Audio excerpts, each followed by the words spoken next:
Okay, so as that's getting fired up here, you know, I gotta click some buttons here in a second. I wanted to mention something. All right, just kind of big picture. I don't know if you realize this, but there's only what, like 7 weeks left, 8 weeks, something like that. And you know, I was taking the time, as you last night, to actually look at the schedule.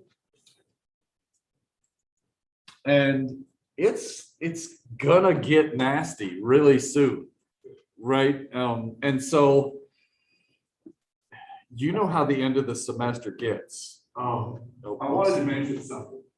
I always have to wait for that to kick in so I can hit pause on it. Oh my gosh, come on. Somebody else come in? All right, whatever.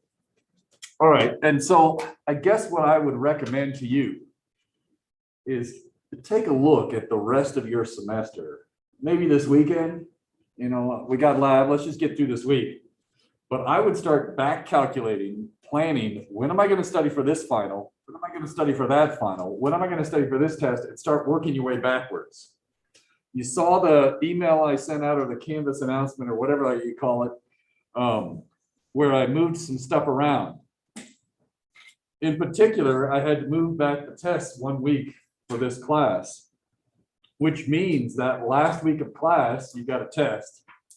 And then the next week you've got a final. And this is happening basically because it's an unusual semester. We don't usually have Veterans Day, Thanksgiving, and the makeup lab losing 3 labs. And as a result, that pushes the schedule around. And I think about that stuff.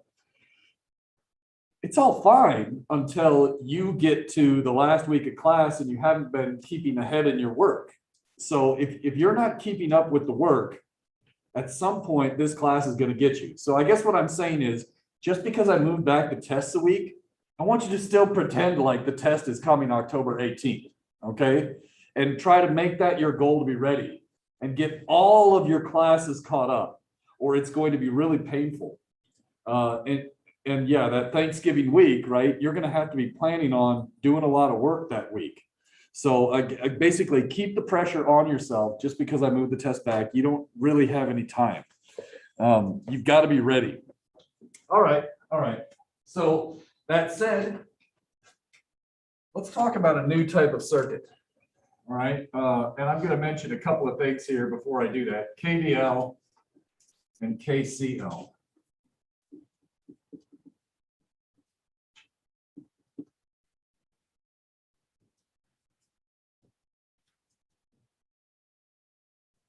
Right. So hopefully you can see that on Zoom a little bit. I just want to have both boards. Is that visible to you on Zoom? Or yeah, it looks fine. Okay, thanks. Whoops, let's get Nikki here. All right.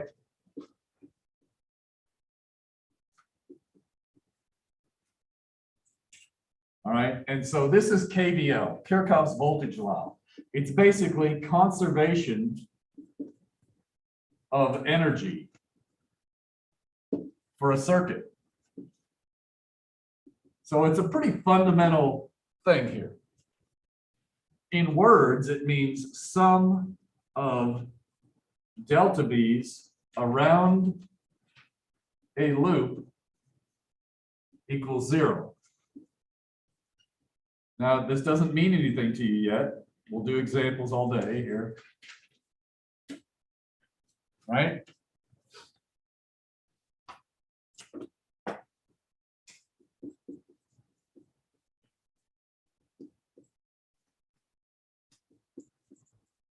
KCL is Kirchhoff's current law. It's essentially conservation of charge. And now I realized I could probably just do this. That's probably going to work, right? Yeah. Okay.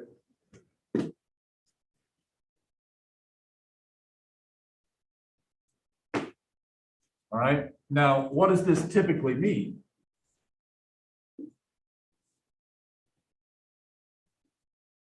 Current in equals current out. That's how I think of it in words, meaning the current flowing into a junction must equal the current flowing out of that junction. Otherwise, you have a buildup of charge. Now, I guess that technically is possible, but in a circuit, we don't have this buildup of charge and an explosion, usually. It can actually happen, but we're not going to do that. That's not our intent. So generally speaking, the charge that comes in has to equal the charge that goes out. Otherwise, charge is piling up or disappearing. So that's what I mean by conservation of charge. All right. So these two rules we want to apply. And in particular, here's the circuit that we've kind of danced around all semester and not really done.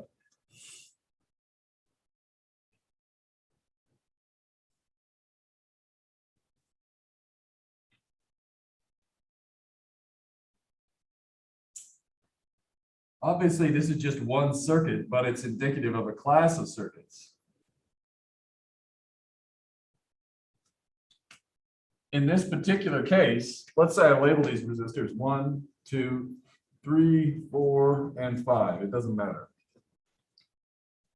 Okay. Are 1 and 2 in series or parallel? No. No. We can't describe these with series or parallel. And in fact, 1 and 3. They're not, and you could say, well, wait, isn't 1 in parallel with the, yeah, but how are you going to combine them? Because 4 and 5, it's like, no matter where you start here, you can't use series parallel rules for this, right? So we run into trouble. If we want to handle some circuits, KVL and KCL can handle both of them, right? They can handle any circuit. They can handle the series and parallel rule circuits. They can also handle these non-series parallel rules. So that's why we're going to kind of up our game, and I've been hiding this all semester until we get to here. All right. Now, the rules are on page 125. Okay, these rules may not make sense until we do a circuit. So what I want to do is I want to use the rules on page 125 at the top and apply them to an example problem and then talk about what these rules mean as we do the example. So if I try to explain the rules, they won't make sense anyways. Let's just do a problem together and see what these rules are supposed to mean. So let me hit it over here to this board. So let's go to 27.12 and I'll explain how these work in a practical problem. All right. So let's say you have a circuit like this. We've got a 20-volt battery, 5 ohm,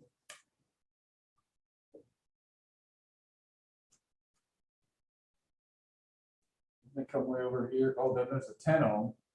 Let me move this up a little bit.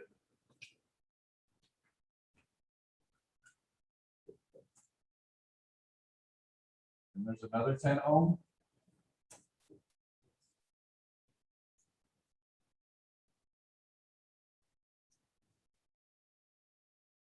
And this was 27.12. Thank you. Are we on the right whiteboard? Yeah, okay. Now, in addition, I've done some extra stuff here. I've said, oh, there's a current coming out of here. I1. Okay. And I said, maybe there's some current flowing this way. I2.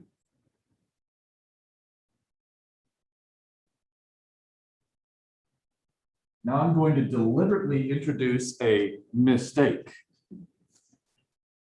Let's say there's current flowing this way. And I'm going to call that I3. Now, in this simple problem, do you agree I3 is clearly going to go the other way? Current tends to go out of the positive terminal of the battery, so we'd expect it to flow downwards over here. So I want to deliberately show you this thing is going to work even if I draw something the wrong way.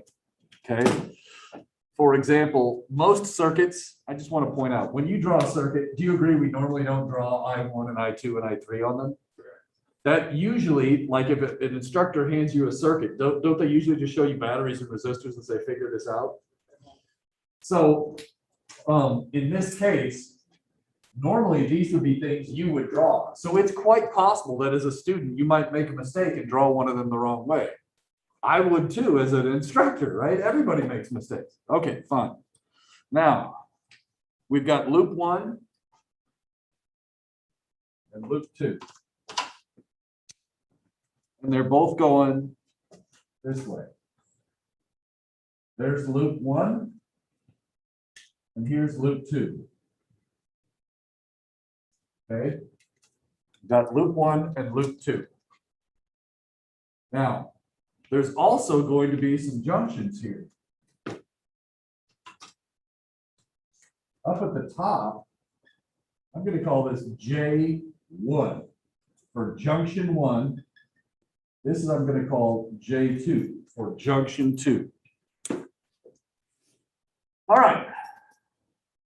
I now want to try and use KVL and KCL. And just as a reminder,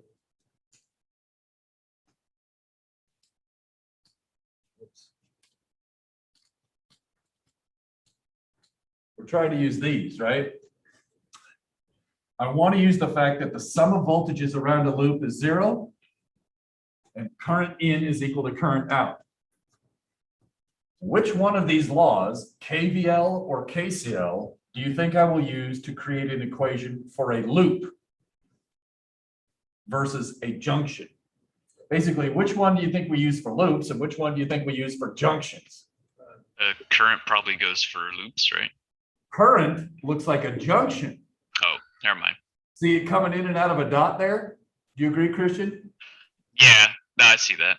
Yeah, okay, and so that's the thing, I just wanted to make that clear. This one has got loop in it, so this one's gonna be 4 loops. So, all right, what was I, we were at board 6, there we go. Okay, now in this case, I'm gonna write down L1, meaning loop 1.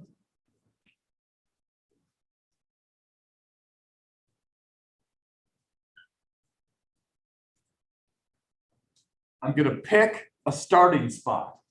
I could start anywhere I want here. Where do you think would be a good starting spot? What's that? Right after the right side. Yeah. Yeah, maybe right here. Yeah. Do you agree that's the same as starting at junction 2, basically? So what I want to do is I'm going to choose to start at junction 2.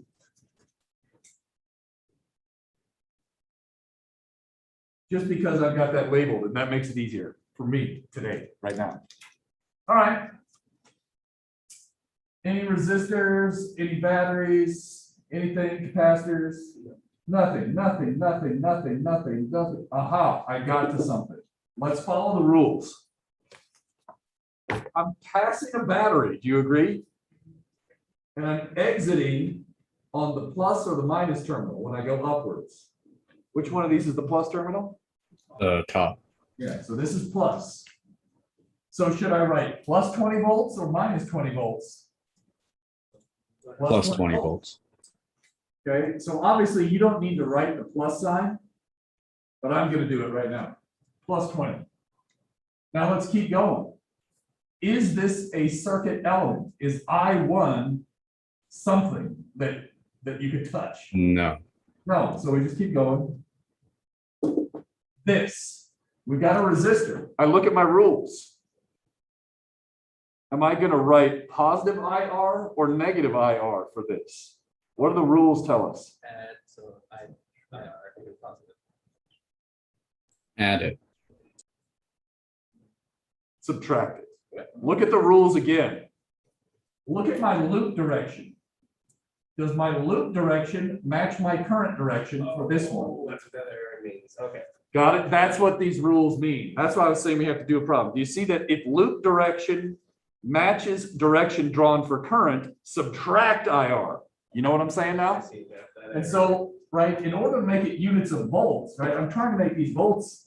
I know that V equals IR. So I would write minus 5 ohms and I1.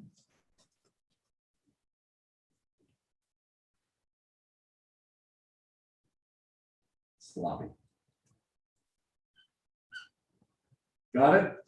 The minus sign doesn't come from the direction of current by itself. It comes from, does the current match the loop direction? So here's the deal. Batteries, when you exit on the plus or minus, it's easy. Current, you have to think resistors tend to take away voltage. So if you're going the right way, it should be a minus sign, so to speak. If loop matches current, you lose voltage across a resistor. Good enough? Let's keep going. What am I going to do here? Plus I210 or minus I210? What is it? Minus. And what is the reasoning? It's going the same direction as current. Yes, loop matches current.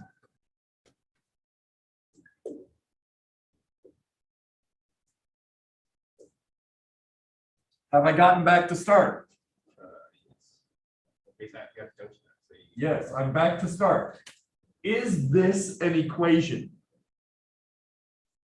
Yeah, I heard- No. No, I haven't written the word equals yet. How could it be an equation? This is a common mistake. Students write this and forget the most important part. Equals 0 for a loop, right? Now it is an equation. Agreed? Correct. Is that cut off or did it make it? Good, we just barely made it. Okay. That's loop 1. Now in practice, I oftentimes immediately do something else. I'm going to divide all.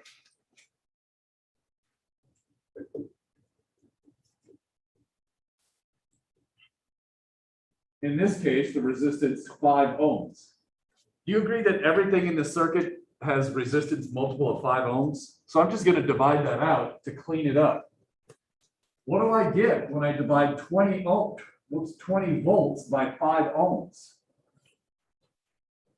For, you agree V equals IR? So I equals V over R. So what is 20 volts? It's amps. Right? Volts per ohm are amps. 4 amps minus I1 minus what? I2 or 2I2. 2I2. So far, so good? Yes. Loop 2, let's hit it. Where do you want to start? At junction 1. Oh, Is that all right. Or junction 2. You can start wherever you want. I thought I oftentimes always just start at the bottom of the circuit. Do that. So you're absolutely right. We could start at junction 1. Let's do it. What you'll discover is you want to kind of get a habit of doing these things. So if you start one at the bottom, just like try to start all of them at the bottom. If you draw your loops clockwise, tend to draw them all clockwise unless you have a reason not to.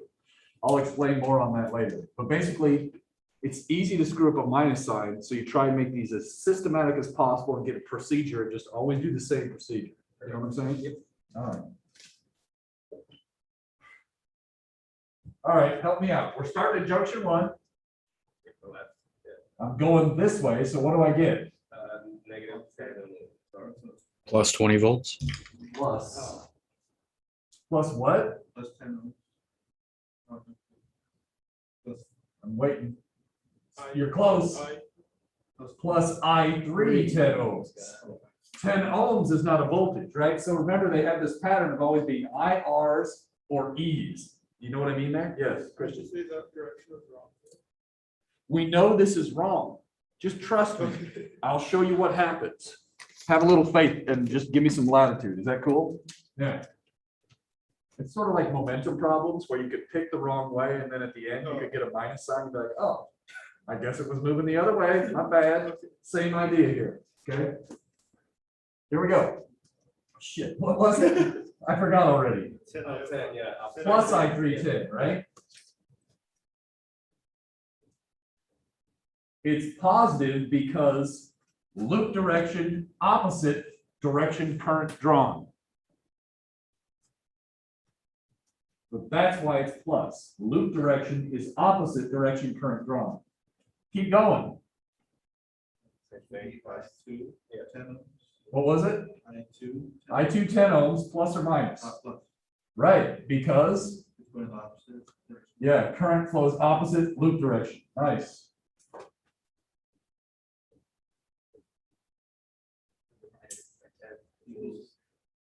Now, I don't know if you could tell already. Doesn't one of these currents have to be a negative number? You can't have two positive things add up to 0, right? That's our sign. I bet one of these is negative. Gee, I wonder which one it's going to end up being. This is going to turn out to be negative, and all our math is still going to work out. Just trust me. Okay. Now, how many unknowns do we have? I1, I2, I3. In these problems, you typically have the same number of unknowns as you do branches. Notice there's one, well, let's do it this way. 1, 2, 3 branches. That means we could have up to 3 unknowns. How many equations do you think we might need to solve that? 3. How many do we have written? 2. Where can I get another equation? Do we combine them? A junction. Now, here's what you might think at first. Dude, why don't I do this loop? You could do that loop. You would get a third equation. But it's not, and it would be a good equation, but it's not a linearly independent equation. The idea is, I'm going to show you this. If I did this outer loop, that's the same thing as this equation plus that equation. It's no new information. Because think about it. If I go out there, that's the same as going this way and that way, right? Isn't that the same as going down and back up? It is. So it turns out you can't just keep drawing loop equations all day. Similarly, look at the junction 1 equation versus junction 2. Ins equal outs. It's going to be the same equation. Do you agree? Because so it turns out we can't solve these with loop equations alone. We can't solve them with junctions alone. More on that in a minute. All right. Hook me up. Let's do a junction 1. Ins, whoops. Don't overthink it. Ins equal the outs. Okay. What's flowing into junction 1? Tell me. And I1, yeah. I1 and I3 are flowing into this. Now we know there's a minus sign here. Negative flowing in will be flowing out in the end. So it's still cool. What are the outs? I2, right? If I had done this for junction 2, wouldn't it be in is I2 and out is I1 plus I3? Same thing. 3 equations, 3 unknowns. Got it? Now, I need to write these equations down. So I'm going to just write them down in any old order. How would I just call it J1? I see that I1 plus I3 equals I2. And I'm going to call, what did I forget to do here that I usually do? Yeah, couldn't I divide out the 10 ohms? 0 divided by 10 is still 0. So then I've got loop 2 cleaned up. Ends up being, doesn't that just end up being I2 equals negative I3? Or some variation on that? Confirm. Correct. Just move one to the other side. And what was our first loop? What did we get for that? 4 amps minus what? I1 minus 2I2.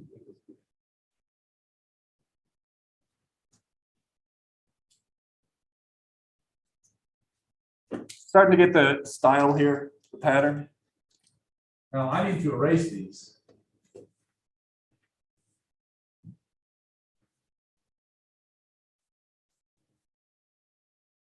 All right. How would you solve these? What would you do next? What's that? Substitution. What would you substitute into what? So for the I2, I do L2 equation. You'd use the L is, okay, so I want to point something out. Isn't it kind of nice to have the equations named or numbered or something? So I recommend doing this when you write it out. Number your equations. That way you can talk about them and say like, oh, I'm going to take equation 1 or L2 or whatever. Just give them a name. Okay, what were you going to say now, Jess? Plug the L2 equation in the L1 first. So get rid of the I2, make it I3. Okay, so he said, plug this in here. Now, I know you probably don't want to listen right now. I highly recommend you listen. You said do this, right? Correct. Then what? Then we're gonna plug the J1 into the L1, but we're gonna solve for. No. Okay, now, I'm not saying that's wrong, but I am saying I don't recommend that style. And this is why I want you all to listen. I don't want you wasting your time. You don't want to waste your time. You know how to do algebra, but think. If you're going to plug this into one spot, plug it into both of them and get rid of that forever. And then it doesn't come back to haunt you later. You know what I'm saying? I was gonna do it later, so that's why I said. Yeah, and now this is what happens is a student, if you get 3 or 4, sometimes you might not notice this. If you use an equation, use it in all other equations. That way it doesn't come back to bite you and you don't go, oh, wait, R equals R or 3 equals 3. Have you ever had math problem where it ends up you just get like some number equals the same number? That's what's happening is you didn't do your algebra right. So just trust me, you're only going to get probably 3 equations most. I don't want you wasting time. Got it? If you're going to use it, so let's write that. L2 into both of them. As a result, I'm going to get junction 1 prime equation, and I'm going to get L1 prime equation. You know what I'm saying? Yes. Let's do both at the same time just so we don't screw it up. I'm not saying this is the right way. It's just a way I recommend. So when I do that, what do I get up here? I1 -2, I3. equals -2I3. Obviously, you can do it any way you want that gets the answer done. This is just my advice based off I've seen students screw it up. The other one, what do we get?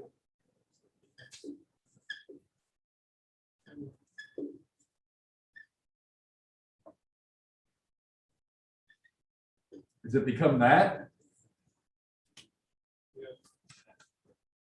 I2 is equal to -I3. When I plug it in, the negatives cancel. And now, by doing it that way, I can ensure I didn't accidentally leave it in I2 or something.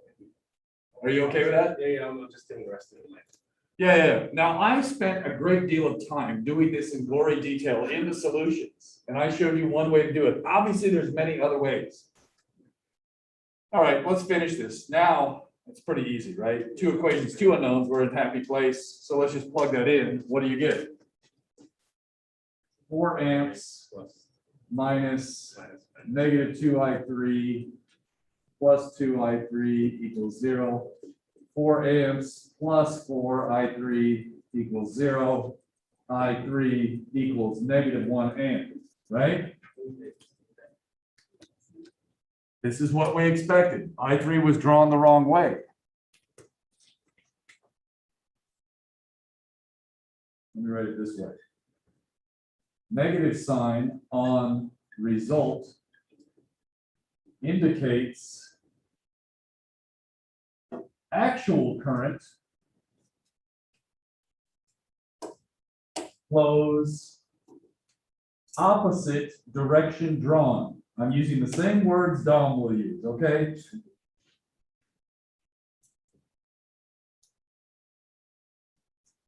-1 amp upwards is the same thing as +1 amp downwards. Does that make sense what I was alluding to now? Everybody cool with the minus sign issue? All right. All right, so now that we've named our equations, it's easy to communicate slightly. What equation would you plug this into next?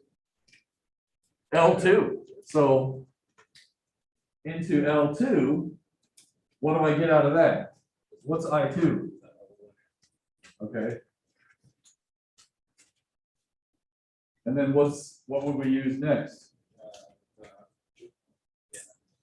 Which that J, what's that? J1. I1 is equal to 2 amps, right? Okay. So far, so good? Now, in order to check this, I'm gonna do a thing called node voltage. I've alluded to this, we've done it a few times. But I want you to do this with me, okay? This is like the icing on the cake. Where do we usually call ground in a circuit? The bottom, right? Doesn't have to be, but I'm gonna choose to call this ground. What does ground mean? 0 volts. Now, I wanna be clear here. I want to be very clear. Is this 20 volts a voltage? Is it a V or is it a delta V? It's a change in voltage, right? All semester long, I've been killing myself writing these damn deltas all the time when all we want to do is write V equals IR, but I keep writing a delta V equals IR. Why? For this point right now. 0, I start here. I exit on the plus terminal. I add a change of 20 volts. What's my voltage up here? 20 volts, right? I cross this resistor. I'm going with the current flow. Will I gain or lose voltage? Lose voltage. How much? I1 is 1 amp. Is that right? No, I1 is 2 amps. There we go, sorry. I saw the 1 and grabbed it. Sorry, 2 amps. Well, what's 2 amps times 5 ohms? 10 volts. So then my change is 10 volts, negative, because I'm going with the current. This one was positive. It really is flowing that way. So what's my voltage at this point? 10 volts. What's my voltage right here?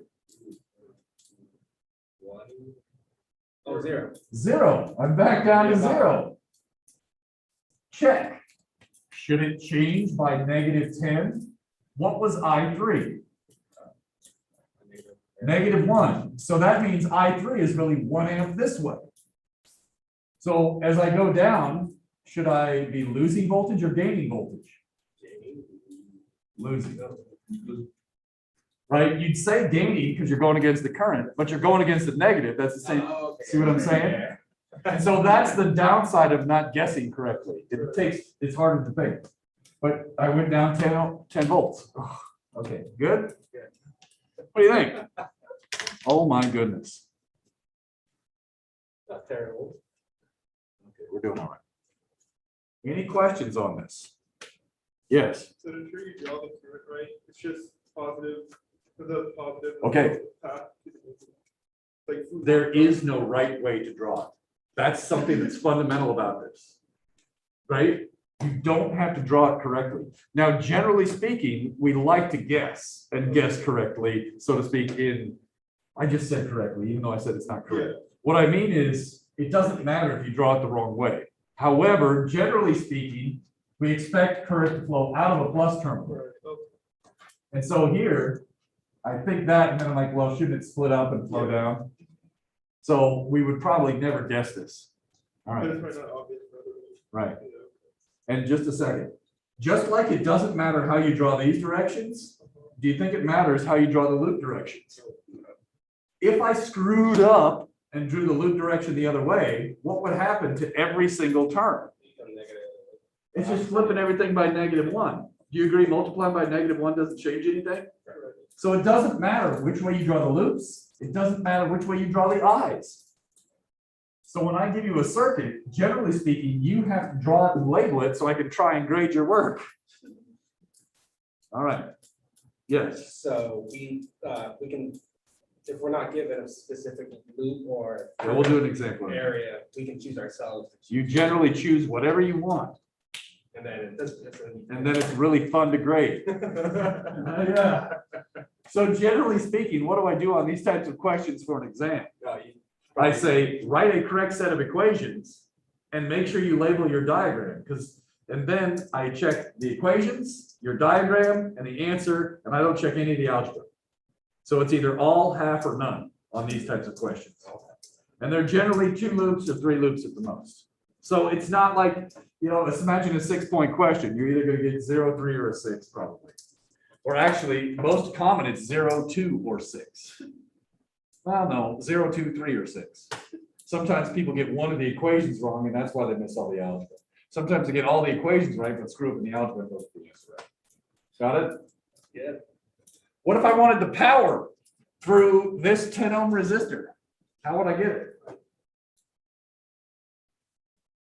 I want power, poison, IV, right? All right, so a lot of times what I'll do is I'll put a problem like this on the test and not tell you what type of problem it is and say, determine the power through a resistor. And then I'll see if you're like, I know I need to do KVL for this. And then I'll see if you start KVL correctly, check your work, and then see if you can work it all the way through. Angel, you were gonna ask something, or did you get your question? It's kind of basically the same thing, like you could choose stuff, but can you, so like that phone that you gave us over there with the five, Yeah. resistors, we could choose our junctions as long as we define it, right? Yeah, so, and that actually brings up a good point here. Talking about this one. Whoops, I just erased part of it.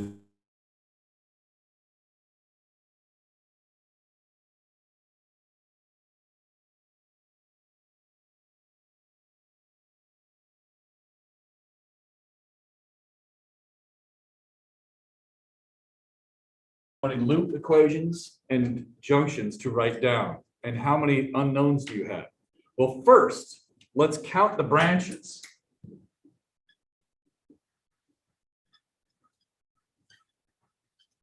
Well, how many branches do you see? Here's one. Do you agree? Isn't that all one? Actually, here's 2, 3, 4, 5, 6.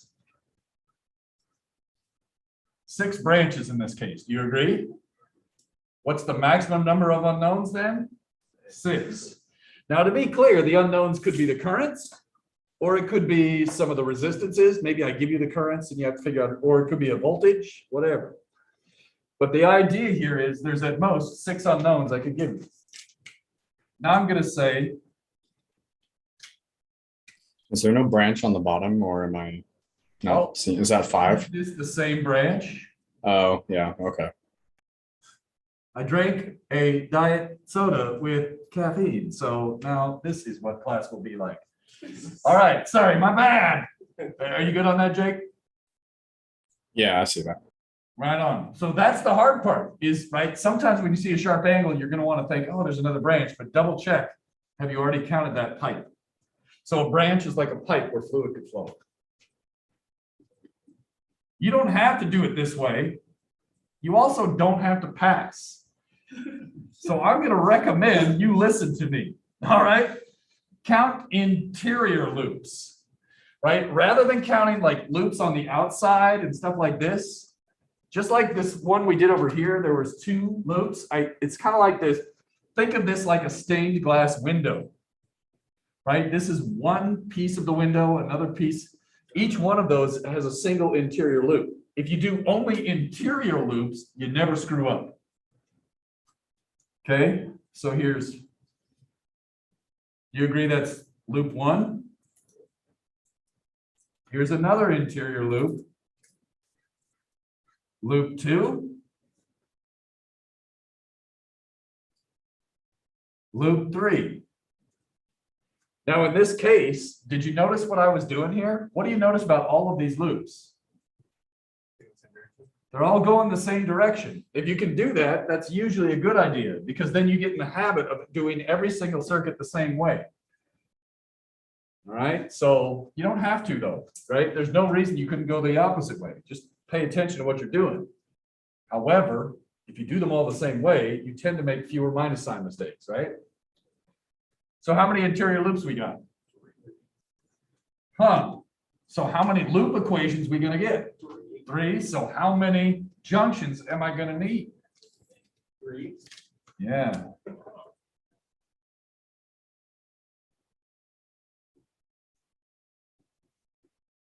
That's how you do this, and just turn this into a procedure that you just turn a crank and don't think. Okay. Well, I need 3 junctions. Help me out. How about this? Is that good for junction 1? And then you could do, I don't know, it doesn't matter. I'm going to say those 3. I don't know why. It just felt good to me. Obviously, someone else might have done 1, 2, 3. Those don't matter. The fact is, if you do this procedure of counting the branches, then do only interior loops, then do the junctions, you never have that linearly dependent problem that I discussed. You know what I'm saying? What do you think? This should be the easiest part of the test. As you know, right, just like free throws are supposed to be easy in basketball. If you don't practice it, they're not that, right? You're not doing it reliably. So you still got to practice. All right. So we're going to do some. I'm going to leave 27.13 for you to do at home. That one made me laugh. It's kind of fun. All right. Let's go to the next page. And before we just start grinding on this, I want to mention a couple of things. For some reason, 27.17 is not like the others here. Put a circle around it and do it. Okay, it's not a KVL problem.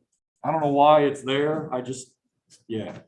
So that said, the rest of the problems on page 126 and 127 are all of these problems. If you do all of these, think how much time you're going to be spending doing algebra. That's too much. Only you know how much practice you need. I'm going to recommend you got to do 27.14, 15, and 16. And then if you need more practice, you could do 18 and 19. You know what I'm saying? You just don't need that much practice. And then what will happen is, what if you can get to the point where, like, you got to do 27.14 all the way through? All right. But at some point, all you really need to practice is writing down the equations, and then you know how to do algebra, right? So have I said enough on that? Basically, do what you feel is right. Do how much practice you feel you need. Enough said? All right. Let's start 27.14 as a team. Okay, I'm going to erase the board. You start looking at it, discussing with your neighbor. Those of you on Zoom, you can send something to each other in chat or whatever. You'd be like, I don't know, what do you think? Ooh. Okay, or you can just babble. Okay, I'm going to erase. Don't forget this procedure. Count branches, interior loops, figure out your junctions. All right.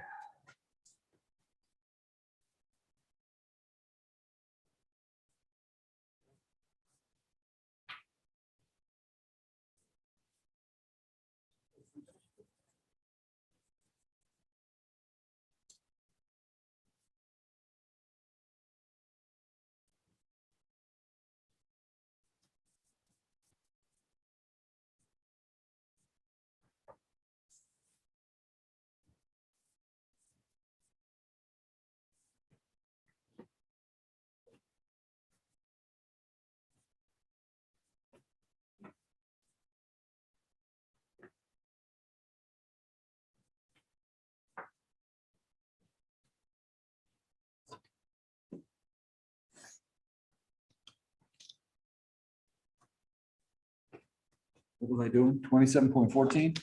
Got it.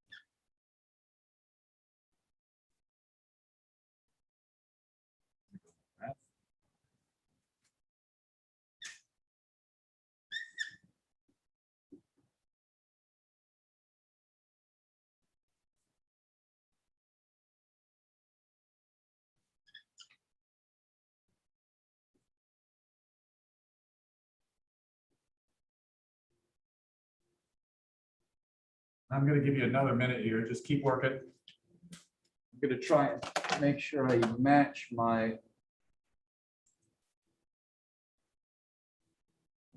computer.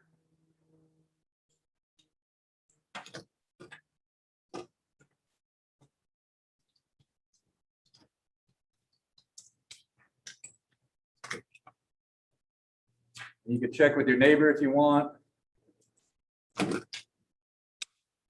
Control F 27.14.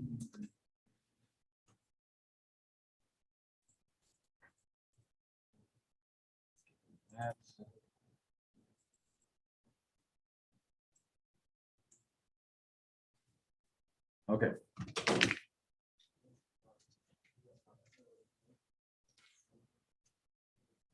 All right. So what did I say here? How many unknown currents do you think are going to show up? I heard 4. I'm thinking 4. How many think it's 4? I have a feeling it's not 4 anymore. It's not 4. That's fine. It's 5. Doesn't matter. Just because there's no resistor or battery here doesn't mean current can't flow through that pipe. Most people ignore this one. I'm assuming you're like, well, there's 1, 2, 3, 4. But what if the total number of amps flowing in doesn't match? We need this to ensure charge is conserved. There is actually a small current this way. Now, I don't know which way, but so generally speaking, what color did I use here? I think I used whatever. Trying to match the solutions here in terms of colors. My apologies if I do a bad job here. I'm going to say, how about I1 for this one? You know what I'm saying? Because it's 1 times R. And do you agree this one's probably going to be I2, I3. Which way is current going to flow in this branch if you had to guess? Yeah, probably like this. I4. Are you okay with that? Just drawing the arrowheads because I'm lazy. All right. Now, down here, I chose to say there's a current flowing this way. My thought process was this battery is 2E, isn't it? Yeah. So I'm thinking maybe this battery is somehow slightly stronger, even though there's more resistance over there. Maybe there'll be a net flow of current this way towards the weaker battery. I don't know. I could be wrong. It's not a big deal if I'm wrong, is it? Okay. Now, I chose, okay, so we see 5 branches. So part A was 5 branches, 5 unknowns. In this case, all the unknowns are currents. What's part B say? How many loop equations? How many interior loops? 3. 3. Now I'm going to choose this way. Loop 1. Going to go this way. Loop 2. Hold on to your seatbelts, Batman. I'm going to get spicy. I'm going to call this loop 3. Now, wasn't I just slamming on you guys, always do them the same way? Here's always the same way for me. Generally speaking, I know that most of the time currents flow out of the plus terminals. So I generally try to make my loop directions flow outside of the plus terminals. So my way of being consistent in my messed up brain is try to make your loops go the same way as out of the plus terminal as often as possible. And so that's why, and then if that's not applicable, just go clockwise. So this is how I think, basically clockwise, clockwise. In this case, I would plan to go clockwise. Oh, but the loop seems to be pushing things this way. That's me. And the reason I do that is then most of the time I get my minus IRs, and I'm used to it. That's my way of doing it. You don't have to do it that way. 3 loops. How many junctions do we need? What's that? Yeah. So far, so good? Which junctions did I label? So I think I chose up here junction 1, and down here is junction 2. I don't need that other junction, so I didn't even label it. Yeah, what the hell, let's label it. Doesn't hurt. So far, so good? At this point, it's just following the rules. Do you agree? Yeah. Do you have to draw your arrows the same as me? No. No, we know it's gonna work. This is just how the solution is written, so I thought it'd save you some time. Got it? So if you want to check against the solution, I would use this set. All right. And again, oh, I forgot to label this down here. This is I5. So far, so good? Okay, go ahead and write the equations that you think while I get the video projector ready, okay?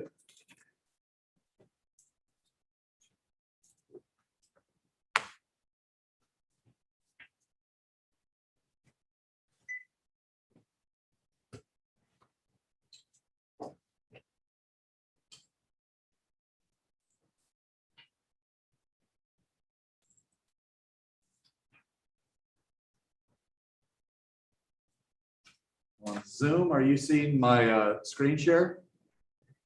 Yep. All right, all right. And then I need to, whoops. I shared the wrong one because I have to have it on this one so they can also see it. So give me a second. Ah, not that.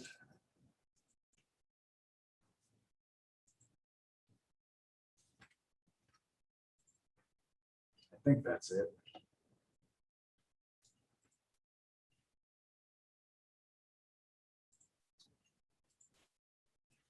There we go.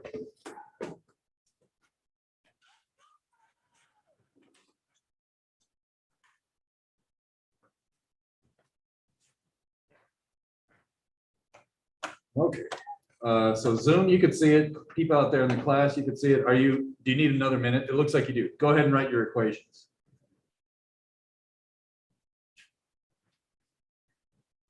And talk as much as you want. I know it's weird with only 8 people in class or 6 or whatever it is. 1, 2, 3, 7. It's such a weird class.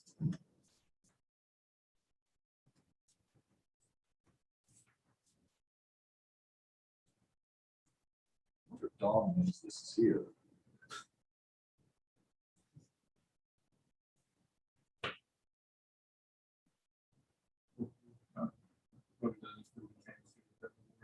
He doesn't, might not know this. You guys see Don? If you do, ask him if he needs his flexible I-beam. I'll put it up here. We'll just have it sitting here all day. I'll try and remember. I see him tonight. Maybe I'll just bring it to his office. Who else would use that, right? It's got to be Dom's. I'm going to just loop around the classroom real quick.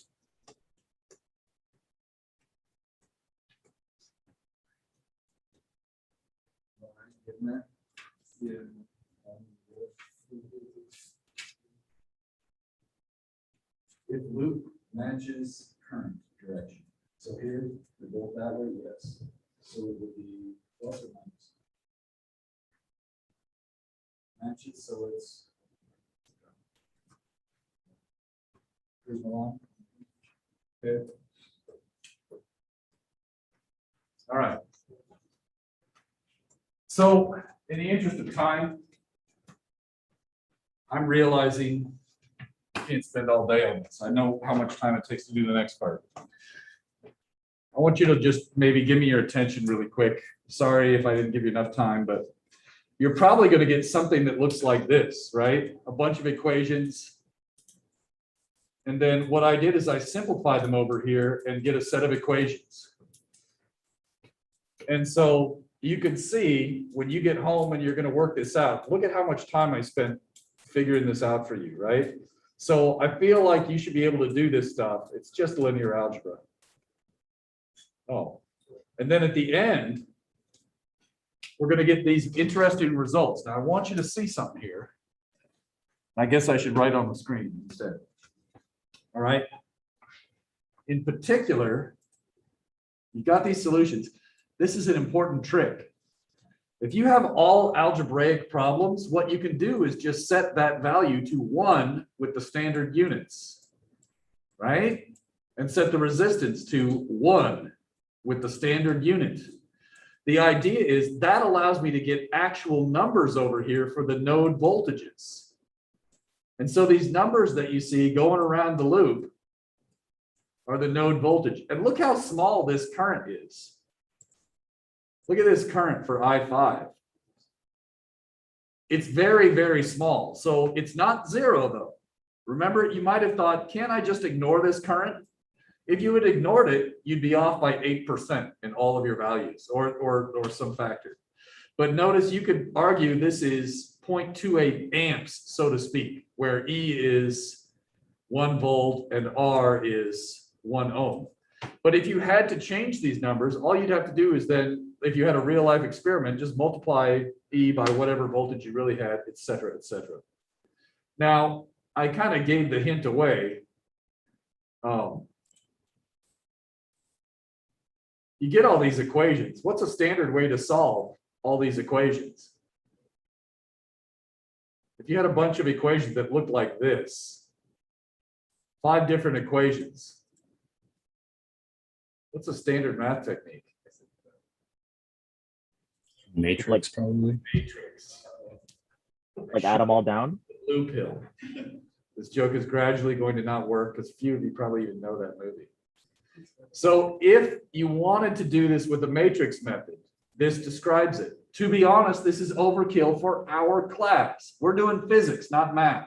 And so as a result, all the circuits that you have are probably just going to be like 2-loop circuits on your test. So they're not going to be this bad. So I think if you do a couple of these and get used to it, you should have no problem with the test questions. But typically what you do is you rewrite your matrix in the standard form. So you take all of your junctions and loop equations and rewrite them this way. And that's the same thing as this matrix. And then in your graphing calculator, you could do this. I used to let students, I had a different colored page for this question on the test and let students do their graphing calculators. The problem is students can't show any work. It was all or nothing. And this is the issue. If you have a single minus sign in your data entry on a test, easy to do. There's no partial credit at all because you always get it all wrong. So that's why I just kind of said, you know what? Let's just go to 2-loop circuits and see if they can get a 2-loop right because people still screw that up. All right. So, and again, here's my tips. So you may want to read this later, but basically that's my tips. Maybe you like to do, so here's my standard. I like to pick my loops going out of the positive terminal of the battery. But basically pick a style, either always do them clockwise or always out of the positive terminal of the battery.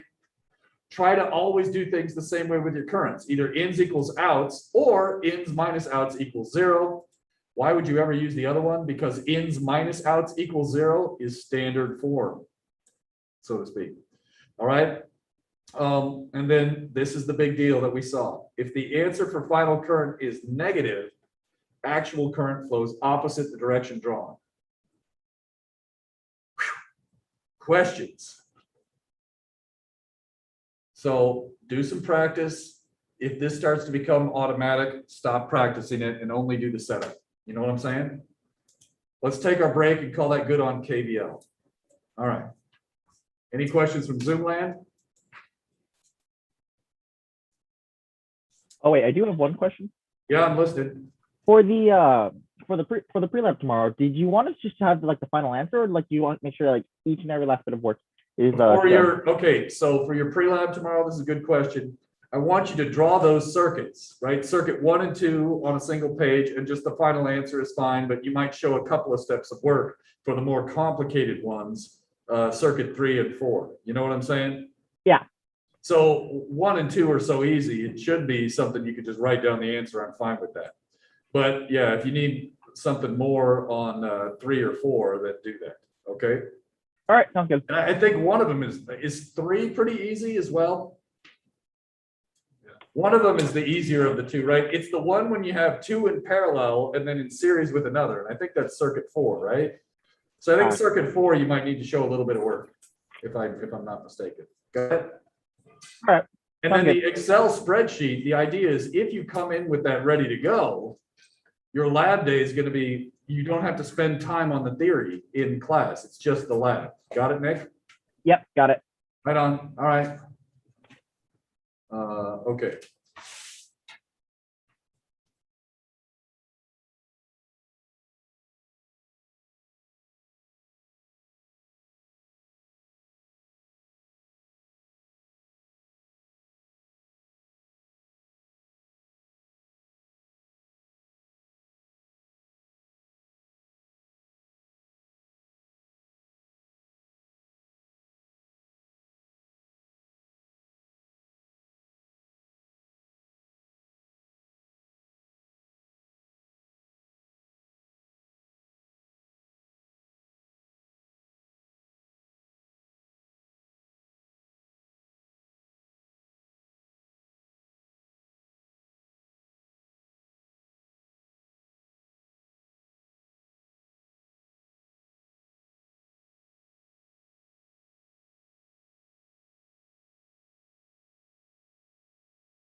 All right, it's about time here.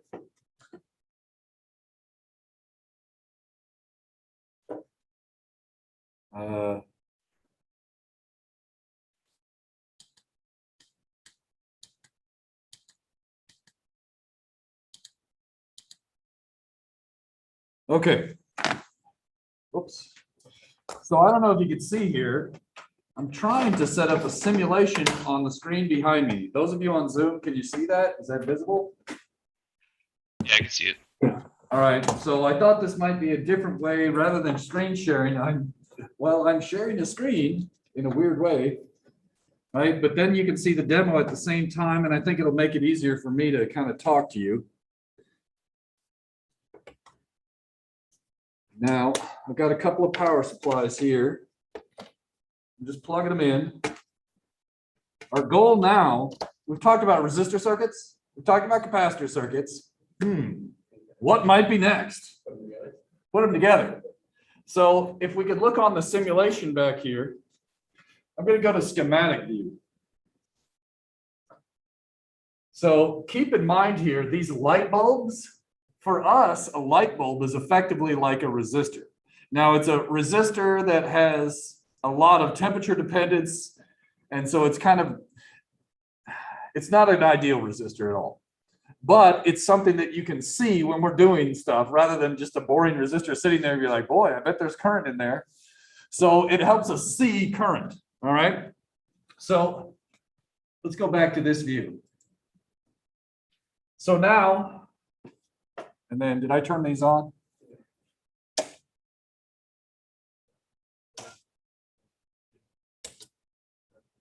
Are they both at 3? Yes, sir. Okay. So now what I did here is there's a couple of power supplies under here. These are designed for batteries, but I never remember to charge them. So it might look like I'm grabbing plastic here, but I'm actually grabbing the piece of metal that's inside the plastic on each of these. And so I think this circuit right here, yes, is pretty much identical to this one. It may not look quite the same, but if I, right, here's my battery, there's a light bulb, there's a switch, then there's a capacitor in the middle. And now, oh, this is a safety measure.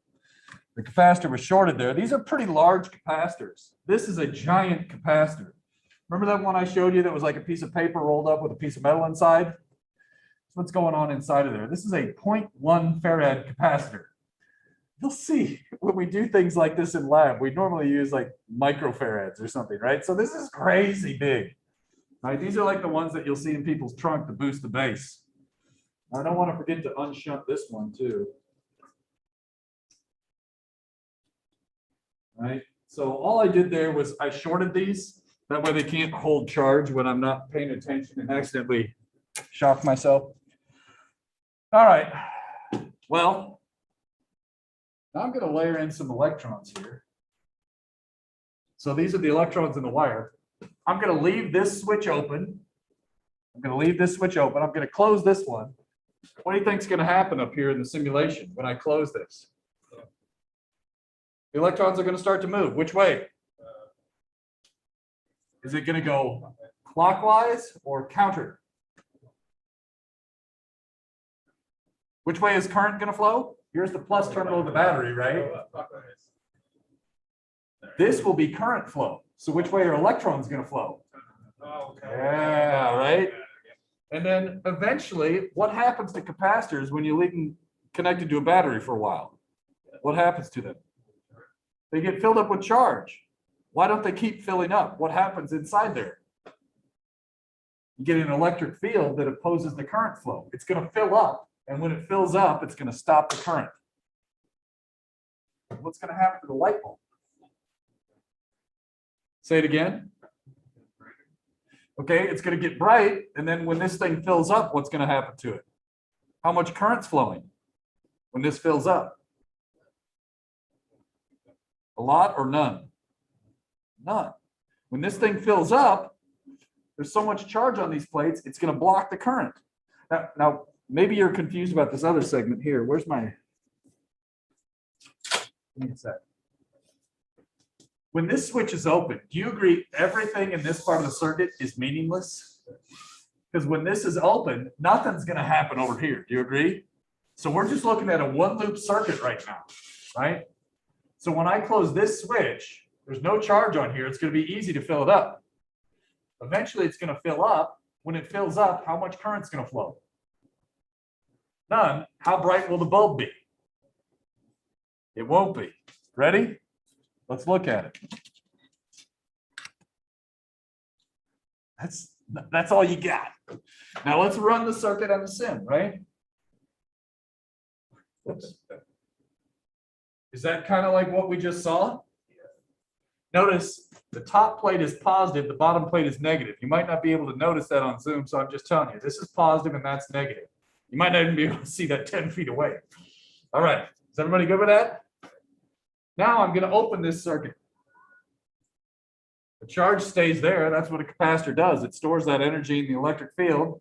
We generally think of it as storing charge, but whatever. Storing energy in the electric field is probably slightly better, but now I'm going to get spicy. This one's out of the circuit. Now I'm going to close this one. What's going to happen? What's that? Well, is there charge to flow? When you close this switch, is there going to be something that's going to cause these charges to move around? Yes.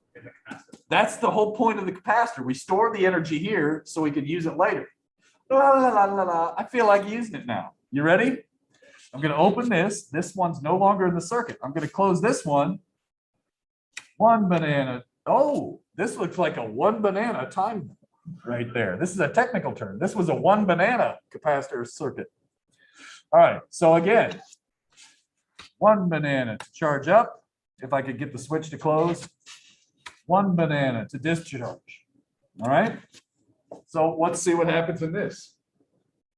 Watch the plates, watch the light. This is what we see in real life. Agreed? Well, let's take this a step further. I'm going to get a little bit lazy. Let's not do this. Let's do this. I'm going to do a voltage chart for the capacitor.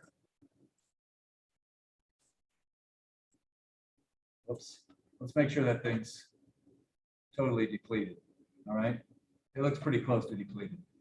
Now I'm going to do a current chart. So the idea, again, I don't know if you can see this that well back there on Zoom. This upper plot is showing the voltage is not changing across the capacitor right now. The bottom chart is saying the current is not changing. I'm going to run this thing again, though. I'm going to hit that switch. Think about what we think should happen. And let's do this. Oops. I'm going to make this 10 volts just because that matches the scale here. I'm going to check what the resistance of this is.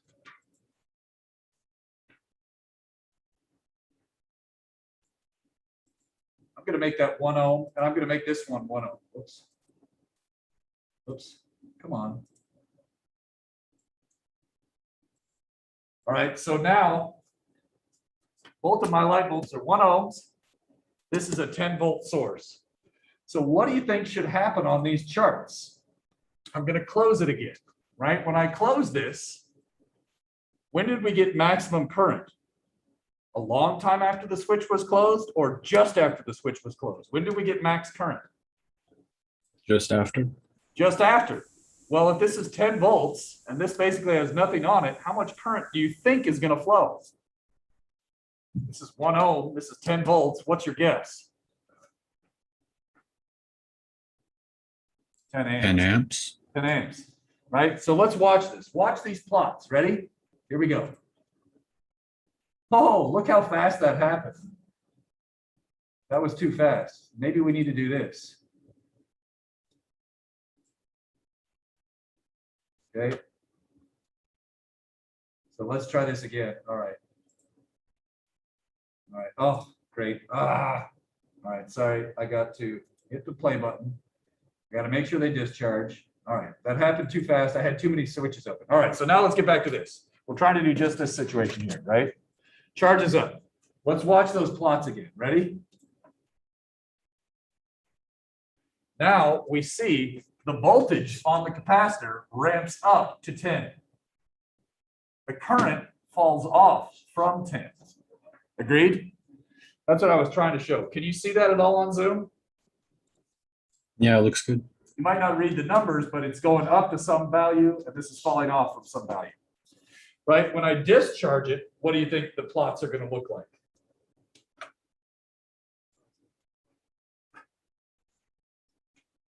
Say that again. What's that? Well, I haven't done it yet. When I close this, what do you think they're going to look like? What's going to happen to the voltage across the capacitor? Is it going to go up, down? It should go down. Right now, it's still at 10. I don't know if you can see that. It's still at 10 right there. What's going to happen to the current? Let's watch. They both go down, right? Because I had voltage here and it disappears. I used it up, right? Now, again, you don't usually want to say I used up the voltage. You'd say I used up the energy. Okay, but all right. What do you think? So far, so good? What we want to do now is understand how to make these plots, what's the math behind it, etc. And we've got just enough time. But before we do that, I've got a brain teaser for you here.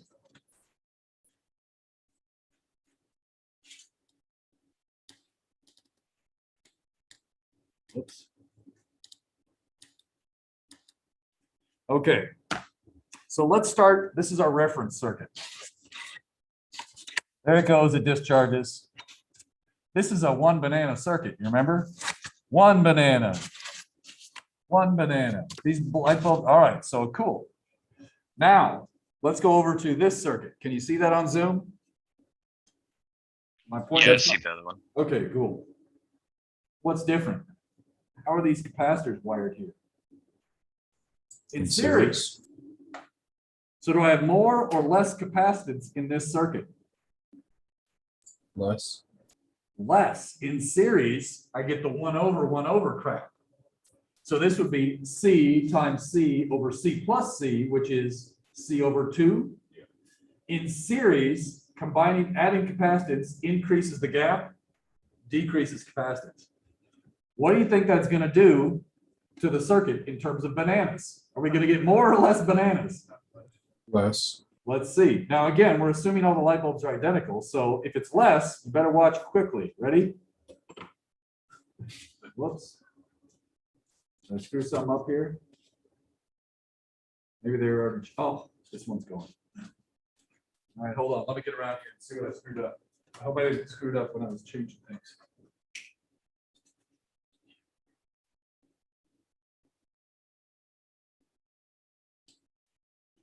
You know what? I can't tell if I'm making good contact. Let's just go right there.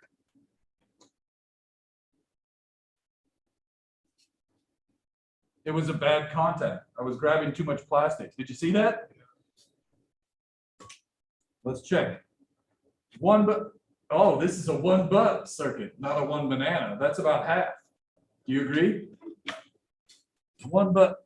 Oh yeah, this is totally a 1 but circuit. Yeah. All right, that's cool. So what we see is the equivalent capacitance in the circuit affects how long the lights stay on. Agreed? All right.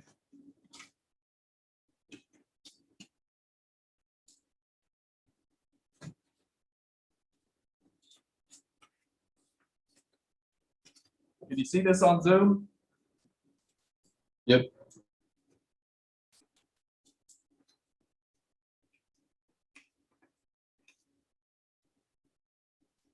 Okay. Now, how are these capacitors wired? Parallel. What do we expect now? How many banana circuit? This should be a Longer. 2 banana, yeah. So, right, I have more capacitance. I'm going to end it. It takes longer to fill it up. 1 banana, 2. What? Let's see. What did I forget to do? Open the other switch. These safety measures, I forgot to take them off. They're short circuiting the capacitor, so it was never filling up and blocking the current flow. I'm a bad person. Right? All right. Now the capacitors are not short circuited. Let's try this again. 1 banana, 2 banana. Oh yeah, that's a 2 banana circuit, if I ever saw one. All right. Over here, 1 banana, 2 banana. All right, so we see this seems to be valid. Now, do you think the amount of resistance would affect how much current flows? Yeah. All right. So it turns out both the equivalent capacitance and equivalent resistance will affect the flow. All right, the number of bananas. All right, so now we got to do some math. Any questions about this? Well, I got it up there. We're going to try to do math for that. We did all the fun part. Now it's work. Sorry. Okay, this is off. Now, I probably should have told you this before, but while I had this up on screen, I had the computer. What I'm about to do on the board is very detailed in the solutions.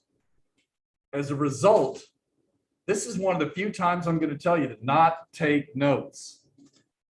No one gets what I'm about to do in one pass. So what I recommend is you actually just watch and learn, knowing that the notes are there for you at home. I would not be suggesting this if I didn't have years of experience listening to students say, I didn't get that at all.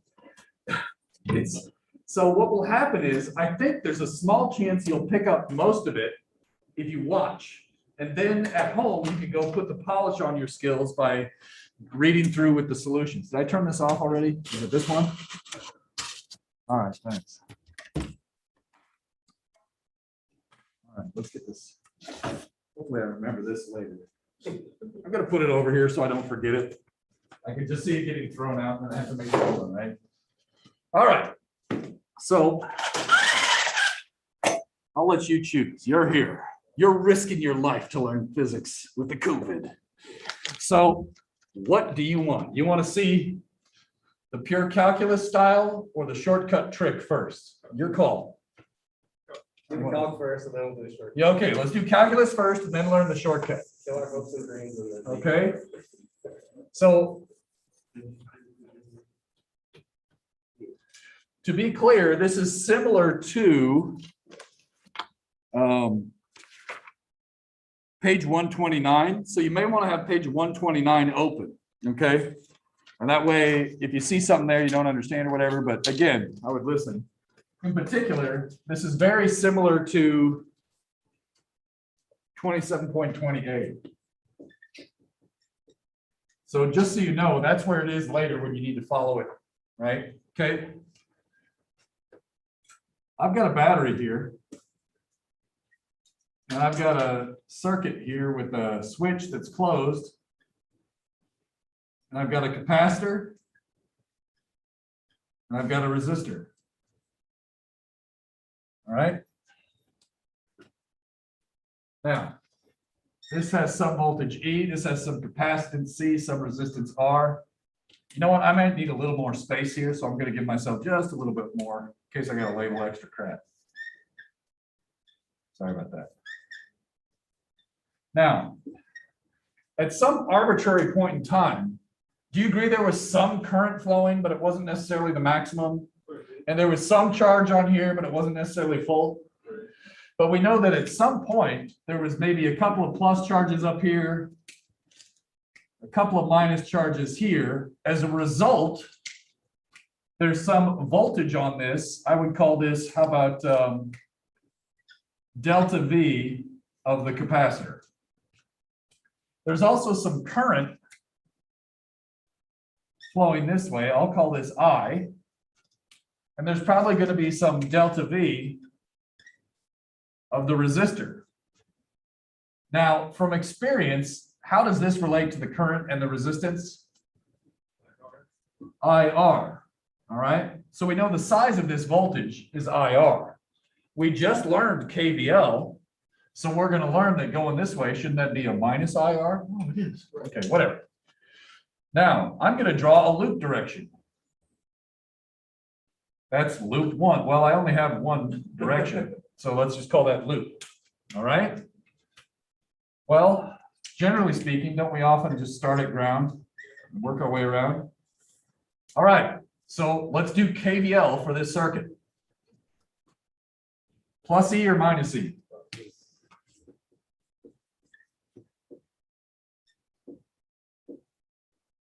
So it's plus E. Look at the capacitor.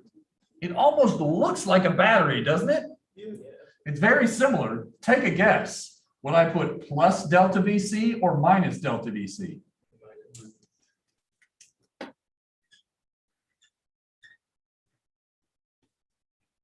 Now I'm going with the loop. My current's going with the loop. Should I write plus voltage resistor or minus it?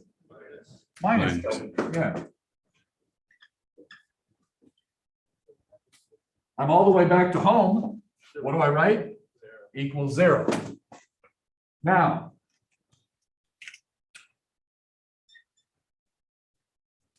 what's the equation for the voltage across a capacitor? Think home shopping network. Okay, somebody said QVC, right? So when I solve that for VC, what do I get? All right. So isn't that minus the charge? Remind me, does anyone recall, is this the charge on one plate or both plates? When I write Q in this occasion. Hint, what's the net charge on both plates? 0, so it must be the charge on one plate. If you're curious, if you've forgotten that. We mentioned this a long time ago. Shh, let's move on. Okay.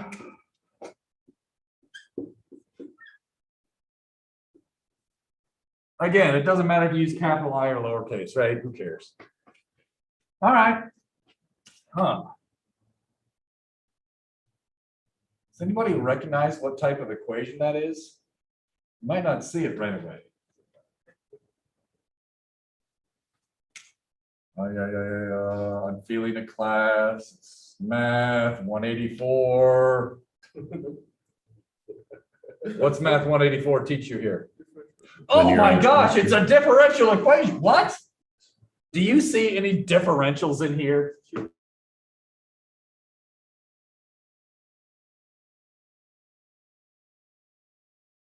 Oh, the stream froze.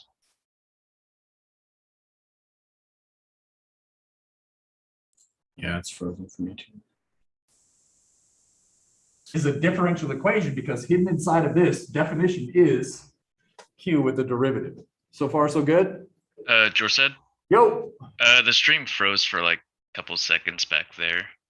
All If you right. could run it back. No, I have no idea. But what we could do is remember that we've got this in the solution. So that's just, yeah. But here's what we got. This is our equation from KVL. This is the definition of current. This is a differential equation. That's all you need. Good? Sounds good. Yep. Got it. All right. Oh, yeah, I don't know what happened there. All right. So in this case, I'm going to even do this another way. I can just take a derivative of this, right? So I like to take a derivative of this. Well, the battery voltage, wasn't that a constant? Did you see it just sitting there at 3 volts all day? Yeah. So when I take a derivative of this with respect to time, I get 0. When I take a derivative of this,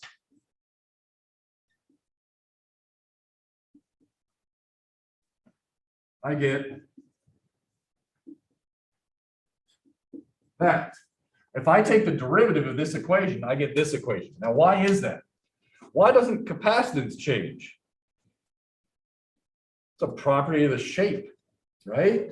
Capacitance, this thing has a capacitance, whether they're changing the charge or not. The charge on it's changing, the voltage on it's changing, the current through it's changing, but the shape is not changing. The plates of metal and the dielectric inside are not changing. Similarly, we're going to pretend the resistance is constant. We know light bulbs do not actually behave like that because they get hot and cold and it's complicated. But if we used a regular resistor, it would stay approximately constant. So are you okay with me popping out the constants? Can I just get rid of this minus sign now too? And then can I redefine this as just I? All right, so now I can really see the differential equation.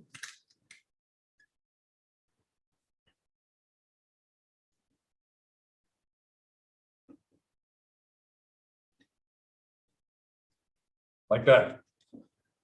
Got it? in this case, by the way, Christian, there's no point in redoing this because remember, this is not the way you're gonna end up doing these problems. This is explaining how you're gonna get to what you need. You know what I'm saying? That's true. I forgot Right, about that. so I'm trying to get through this. That's why yeah, anyways. All right, so how do you solve this? Yeah. Subtract and separate. Separate, then integrate. So I'm gonna get a little spicy here and divide every term by R. I don't know why, I just feel like it. Okay, are you all right with that? I just felt like it. What's 0 divided by R? 0. All right, so now you said 1 over RC times I is equal to, I'm gonna put my minus sign here. Like that. All I'm doing is moving stuff around. I moved this to the other side, flipped it. Flipped an R around. Are you okay with that? What do I do before I integrate? Get with the, Separate the variables. yeah, what do you mean by separate? Tell me what to do. Multiply dt over and then divide the fraction over. Yeah, so what I would say is get the I's with the I's and the T's with the T's. You know what I'm saying? You want to get all the variables of one type together. You want to separate the variables before you integrate. So if I get the T's on one side, well, let's just move the dt over. These are constants. I'm going to leave them there. Jake, I don't want to move them back. Then I can divide by the I, get the I's over there. Get the I's with the I's, the T's with the T's. I get negative dt over RC equals di over I. Now I can integrate, right?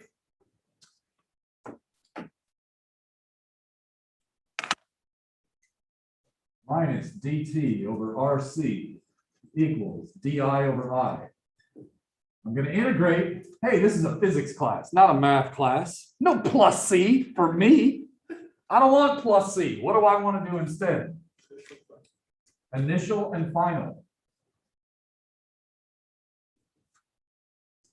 You know what I'm saying?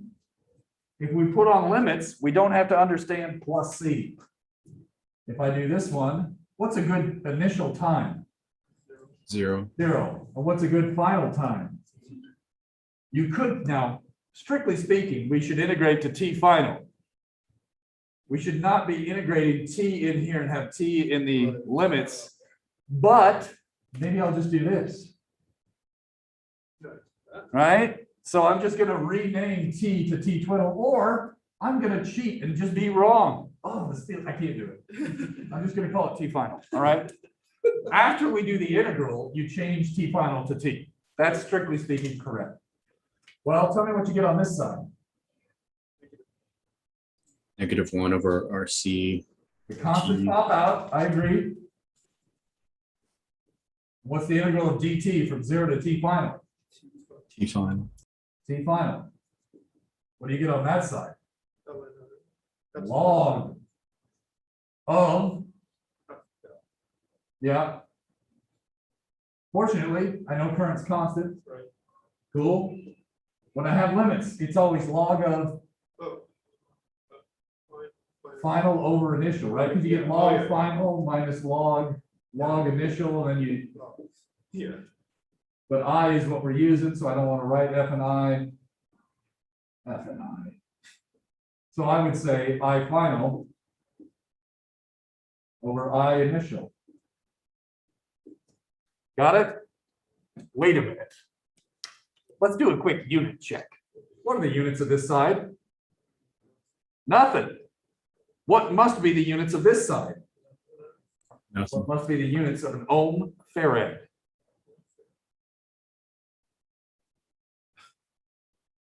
What are the units of this? Also, So what are the units of that? time, Seconds. interesting. So you just told me RC has units of time. That must have something to do with the bananas. Man. Okay. Now, I want to get the current as a function of time.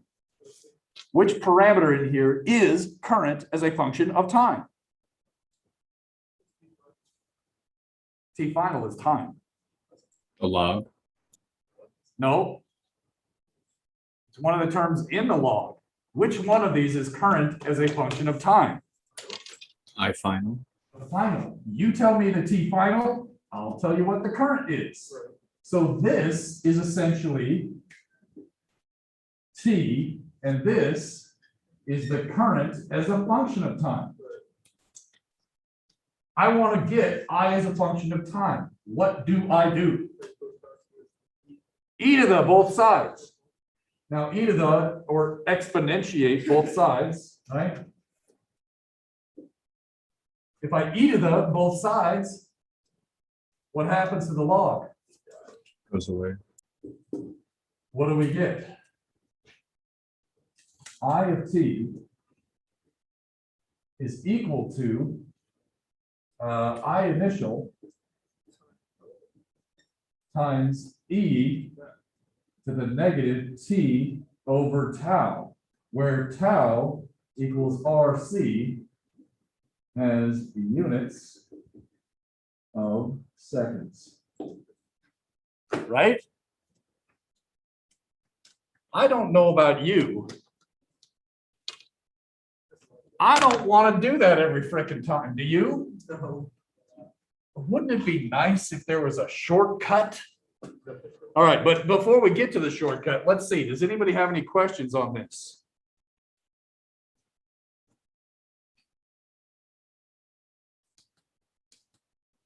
Oh, geez, come on now. Trying to get it all on one board. Any questions? All right, you ready for the shortcut? All right, so, oh, by the way, we didn't quite finish it. What's the initial current? It depends on the scenario, but when we were running these circuits, when we were actually doing these things, was the initial current large or small? Do you remember? Was the light bulb bright initially or bright, whether I was charging or discharging? What happened to the bulb?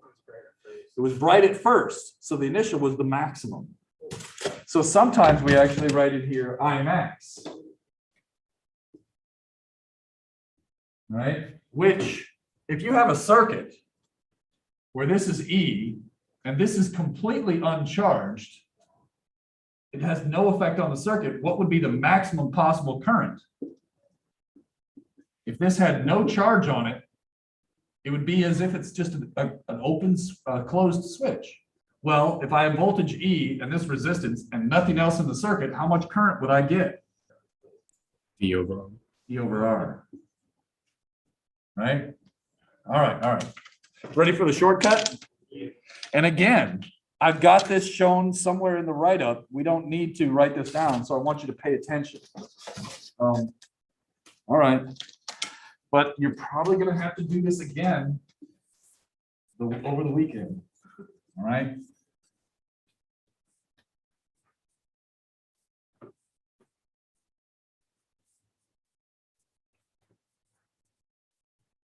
Now, what I'm about to show you is how electrical engineers do this all the time. All right.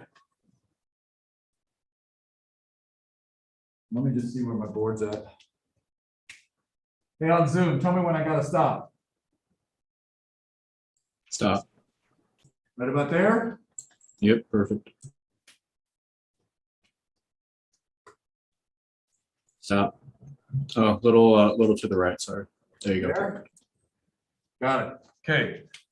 So I'm going to draw three pictures of three nearly identical circuits. All right. We got a battery here. We got our switch. It's open. We got a capacitor here. We've got a resistor here. I'm going to call this T equals 0 minus 0 with the subscript minus. Just before switch closed. Are we still just watching, by the way? Yes, All right. I recommend just watching. Now you can take notes if you think that's, yeah, do whatever you think, but I recommend just watching.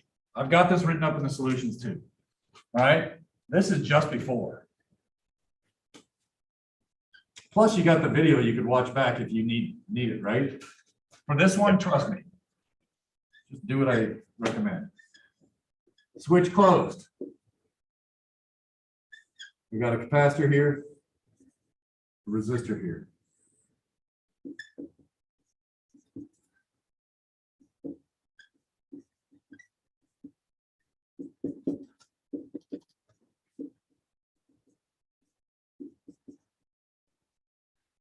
And one more.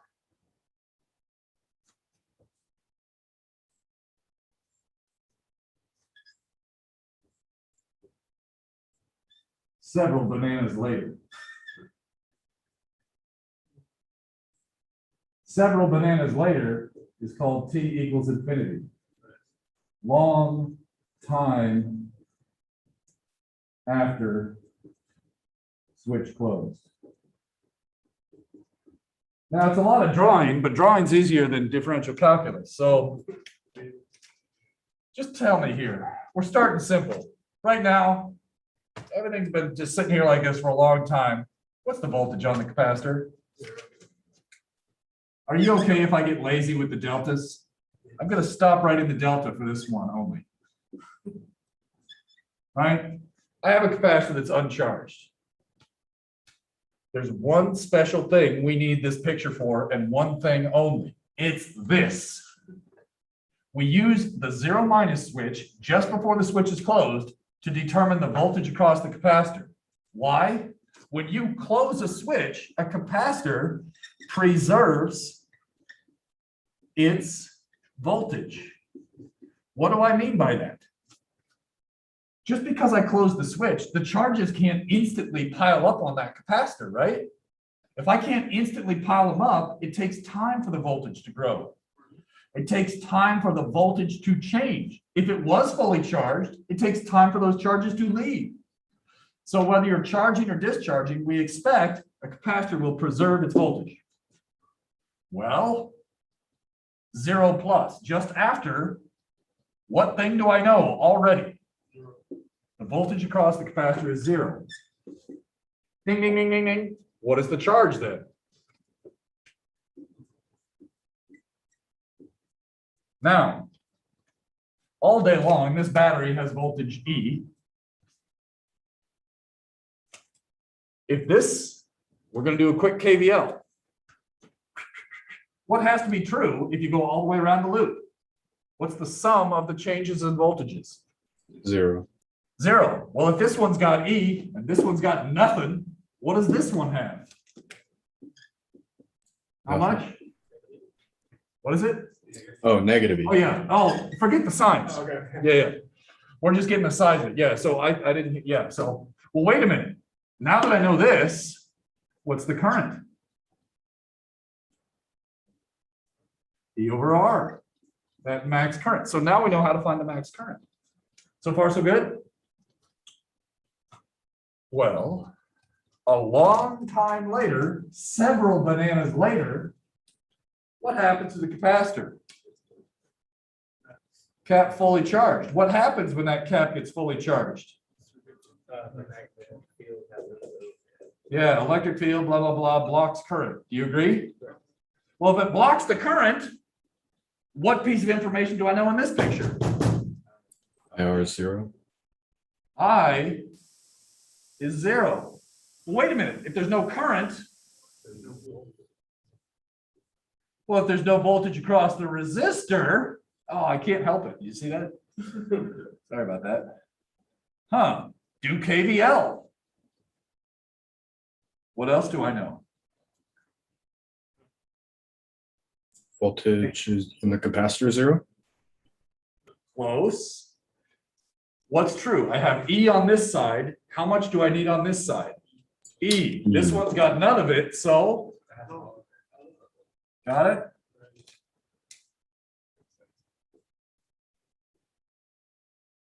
So what's the charge?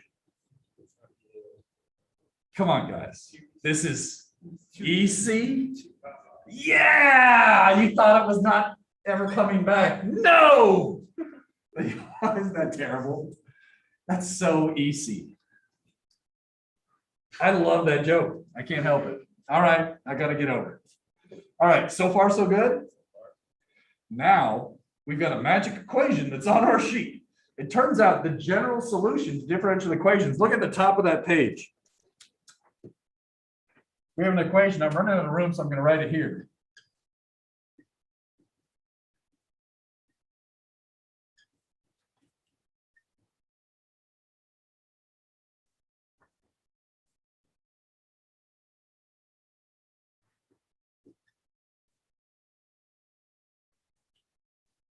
All right. So this was our general equation. And actually, I need some space here. So I'll write the tau information later. All right. But the idea here is X could be I. It could be a voltage across the resistor. It could be the voltage across the capacitor, or it could be the charge on the capacitor. X could be any of those things. The subscript final means take a guess which picture I use to figure out the final value of something, which is called the T equals, yeah, so that's what I'm going to say. It's the infinity picture. What do you think initial means? This one's not as obvious, is it? The max. It's the 0 plus. Yeah. So the 0 minus is only useful for this one fact. Then we use the 0 plus. This is the general solution to any first order linear ODE. What? Never mind. This helps you solve your problems. Hey, this is not valid for two things. PU, not power or energy. Energy and power are not the same as current, voltage, and charge. Those give nonlinear differential equations. It's not the same math. Not PU. All right. Should we find that differential equation now? Let's say I want current as a function of time. All right. I need some room. I got to erase this junk. Sorry. Let's do it. So if I want current as a function of time, current is the parameter X. Okay. So let's follow the equation. X final. I need current final because X is now current. So it is 0.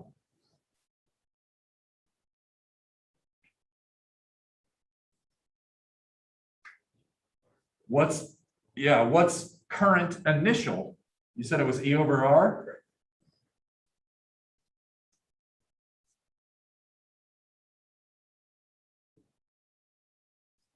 And then here, we're supposed to know that tau is equal to R equivalent times C equivalent. Well, do you agree with just one R and one C? It's just RC.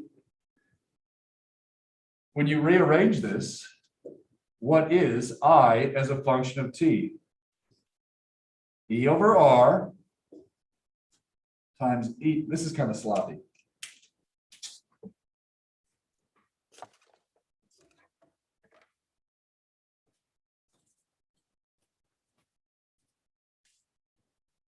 Can you still see that, everybody? Yep. Okay, thanks.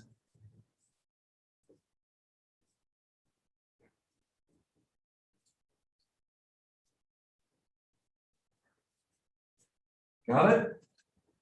Now, it may not seem like much of a time saving because we had to draw 3 pictures and think. But thinking it oftentimes eventually gets faster than math. All right. The other thing is, what if I want voltage now? I just change the symbols. And so we can solve 4 differential equations in less than the time it took us to solve 1. Let's do that. Let's get voltage across the capacitor.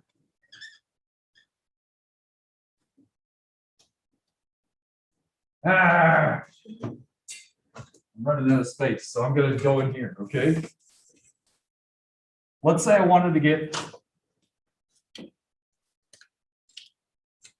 voltage across the capacitor as a function of time. Well, what's the final voltage? E. And then what was it? Initial minus final? What's the, 0.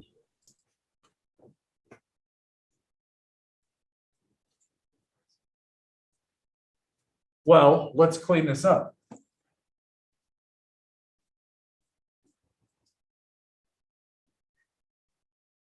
Agreed? I agree. Yes, yes, yes.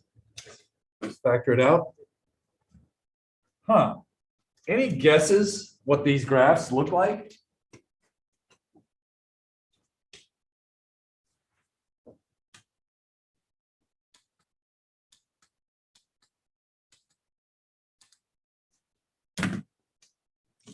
Let's plot it.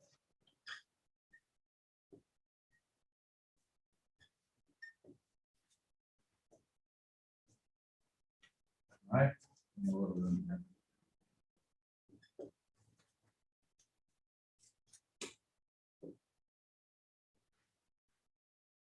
Well, here's the trick. When you're plotting them, which one do you want to do first? I or V? You call it.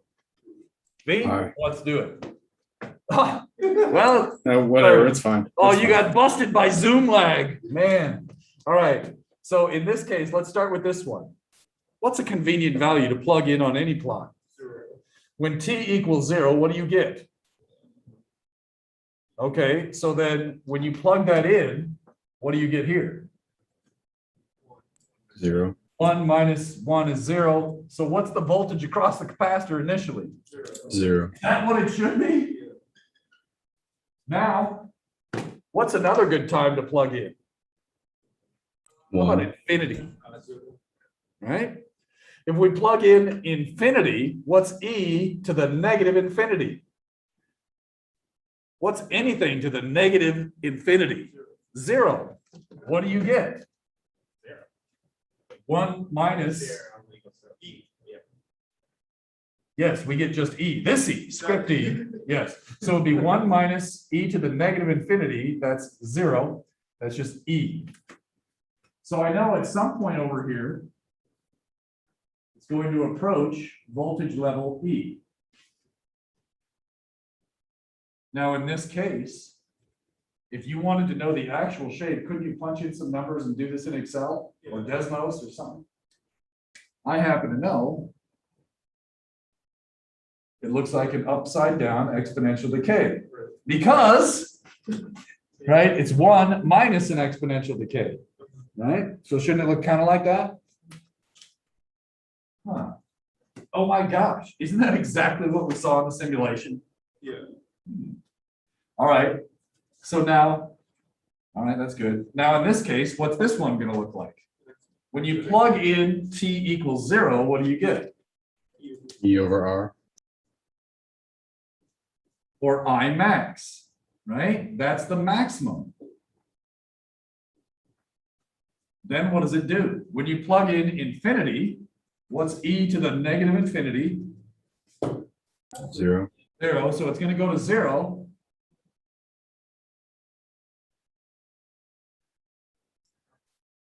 Now, a practical matter. Typically, remember that tau, this has units of seconds, right? So oftentimes you'll see these plots drawn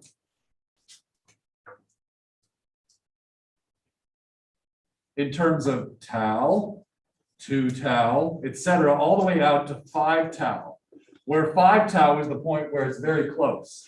It turns out, I think we did the number today, it's less than 1% from full. Okay, so the idea is once you run this thing 5 time constants. So if you know the value of R and you know the value of C, for example, let's say R times C turned out to be 0.2 seconds. Right, let's just say the numbers we plugged in, let's say we had 0.1 farads and 20 ohms, would that be, and 2 ohms. So 0.1 farad plus 2 ohms, we would get an RC of 0.2 seconds. Are you okay with that? I know you're tired. Well, 5 tau is 1 banana. Got it? It was coming, you knew it. So this was one banana for us. So one banana was our 5 tau. So our tau was 1/5 of a banana. All right, what do you think? Not terrible. There's one last piece. Generally speaking, let's now, whew, isn't this crazy? Imagine trying to take notes on this. You would not learn anything, right? So you got to do it again on your own and read it. So look at 27.20 part E. And I'm just going to show you, kind of allude to this, and we may have to do another one of these next time. All right. Not how I like to do it, but that's the way it worked out.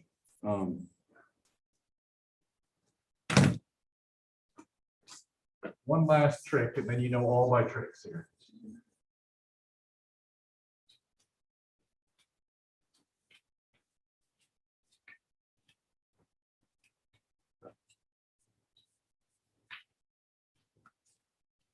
Part E says, oh wait, we're back on this board now, right? So I can go all the way over here. This was, what did I say, 27.20 E? How long to reduce current by, what did I say, 75%? Well, we know our equation for I of t.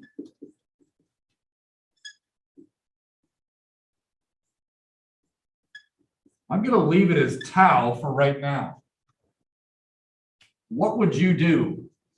And remember, you can just watch and get out of here and do it all later, right? Because you're not going to remember too much. Just hang in a little bit and see, learn something here, right?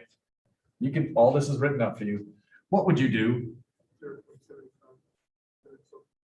Say again, Christian? So multiply I by 0.75. And solve for T. No, you're close. I think what you're saying is, you're saying I of t, you said I of t equal to 0.75. Multiply that side by that much. That's what you were saying, right? That's not true.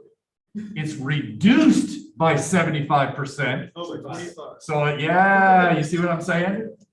So what we do is we say, if I lose 75%, I got 25% left. So then I say 0.25 E over R, or I max, right? You could call it, you could also call it 0.25 I max. And this is I max, right? It's equal to E over R, E to the negative T over tau. What drops out? E over R. What do you do next? Take a log.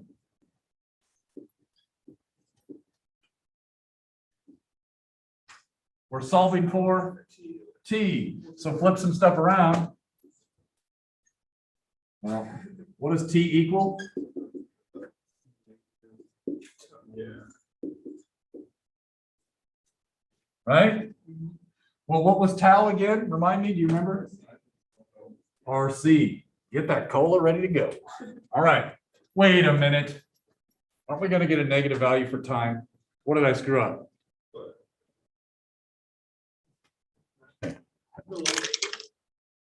I didn't screw up. You're reducing, wait. I didn't screw up. This is fine. Why is it okay? Aren't you worried about getting negative time though? Yes.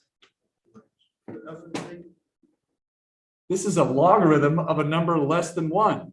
It's negative. Oh, I don't know. Or maybe if you're into that, isn't that the same thing as log of 1/4? Well, isn't that the same as log of 4 to the negative 1? Isn't that the same thing of log of 4 times negative 1? Isn't that, yeah. That's good. Let's call it a day. That was intense. Oh my goodness, I better get that marker. What do you think? Did you get some of that? Yeah. I can hardly do it. If you redo that, you'll learn it. If you do it this weekend, it won't be too far out of your mind. If you don't redo that this weekend, you're in for a world of pain. All right, question. Will there be times where you have to use the calculus? No. So you can always just use this trick for Yeah, and look, this shit's on your equation sheet, right there. I don't know if you noticed that. There's a second version of this that we have to redo this later. Okay. So actually learn this because we use it later. All right. Oh my goodness gracious. We'll do another one of these next time. Oh my gosh. Well, what do you think, Christian? Does that make sense how you do it now? Me, Christian, or the other Christian? What's that? Oh, you, Christian. Oh. Well, Yeah. a lot of things. I saw a bunch of stuff. Gonna have to keep I like that looking. reaction. I like that. It's gonna take another time through it. Do you agree? Yeah. I wrote down Yeah. this last part, and I feel like it's a lot easier than the calculus part. so, Exactly. So that's that's- why we had to get through it. I was watching the clock. yeah, that's exciting. At least it's easier. Yeah, it is. And I like drawing pictures. Yeah, makes it All easier. right. All right. Sounds good. Alright. You guys tomorrow. I Okay. got pre-lab to do. I'll catch Yeah, you later. yeah. All right. Rock it out, man. We'll talk to you later. It's just that kind of crap. Yeah. Yeah. And so that's what I was telling somebody. You want to just come around here and look at it here? So I'm going to share screen just in case these guys are actually watching. So here's the pre-lab, right? So the idea is, for this first one, you could probably just write down the answers, right? And for the second one, write down the answers. So you could put these two on the same page, right? And then circuit 3 is actually pretty easy, because do you agree it's just circuit 1 plus R1 is kind of doing its own thing? Yeah. So circuit 3 is pretty much identical to circuit 1. But then circuit 4 starts to get messy. So you kind of know what it is from one of the, they might not have the same names though. You see what I'm saying? Yeah, but it's similar. It's similar, yeah. They should be very similar to that. Got it? Yeah. And then you're supposed to make an Excel spreadsheet out of it. And the idea is you want to get those equations from these circuits into the spreadsheet. So that way, when you come into class tomorrow, you measure 3 resistors, measure a battery, punch it in, then this will auto update. You know what I'm saying? And so I'm not going to grade the spreadsheet, but you want that done. And that's like, this is like practical engineering work. This is what you want to learn. Cool? All right. Like this, class better than the morning. Oh, so you started coming to this one? Just barely today. Oh, I got, yeah, all the stuff that I screw up in the morning, I'm like, I guess I should do this, I should do this, do We have this. we're Yeah, better off. I get a test run in the morning of how the board, how the layout works on the board, and those little things start to add up. I'm like, oh, I know this isn't gonna fit on the board, so I know how big to write. Right. It saves me a little bit of time.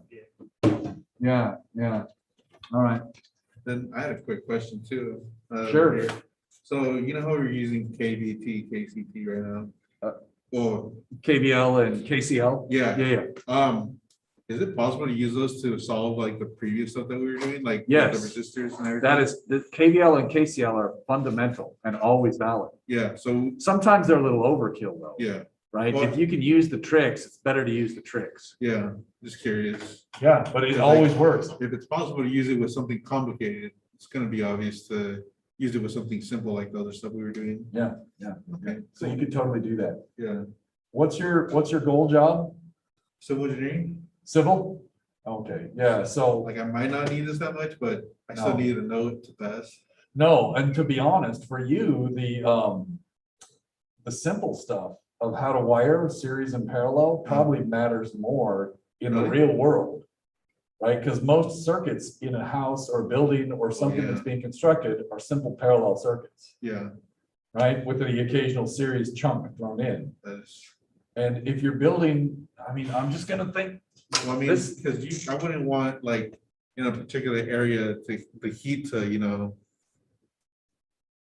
I'm thinking more about this, right? Let's say you have a situation here. You're civil, right? Yeah. You could easily imagine building 2 concrete tubes that feed into a central conduit, right? And the idea is, how big do the different pipes need to be? Well, I know that resistance is rho L over A. Right? Yeah. And so you could think of this as being, well, if this is area 1 and this is the same size, I bet this pipe, in order to accommodate the flow, needs to have, let's say these are both area 1. This one had better be twice as big, or I can't accommodate the flow. Things are gonna get backed up. Right? yeah. So this is more like what I expect you to use this stuff for. Because civil engineers are constantly dealing with drainage. Yeah. See, that was why I was focused so much on fluid dynamics last semester, Yeah. but I did not think of this. And so the math that we see for series and parallel, right? These two are in parallel, right? And then in series with this combination, we got to make sure this resistance, so to speak, is half of these two. Otherwise, it's not going to work or something. Now, Yeah, I do not know civil engineering at all. But I'm just telling you, I could see math like this showing up in those types of problems. yeah, Might not look exactly like this. They might use conductance rather but the than, concept is basically the same. yeah. You need to have fluid flowing and you can't, it's like the charge, right? We don't want the charge to build up. You don't Yeah. want water to build up where you get overpressure and the water main bursts. Bad, Yeah. right? Yeah, Or flooding. either one's bad. Yeah, and so maybe you put in a safety factor here and say it has to be greater than this, so you put in 4 times the area. That way you know this is not the limiting factor. Or maybe you're like, well, I don't know. I don't know anything, I should Yeah. stop. No, it's stuff I don't even think about. So it's better to at least have somebody Yeah. tell me something about it. All I'm saying is, I have a feeling the math we're doing here matters. Yeah, And I don't know how. And it's just a gut instinct, but I can't prove it at all. I'll probably find out next semester. Yeah, cool. Yeah, Yeah, Cool. so, thank you. all right, Wanna go on? you're good too? All right.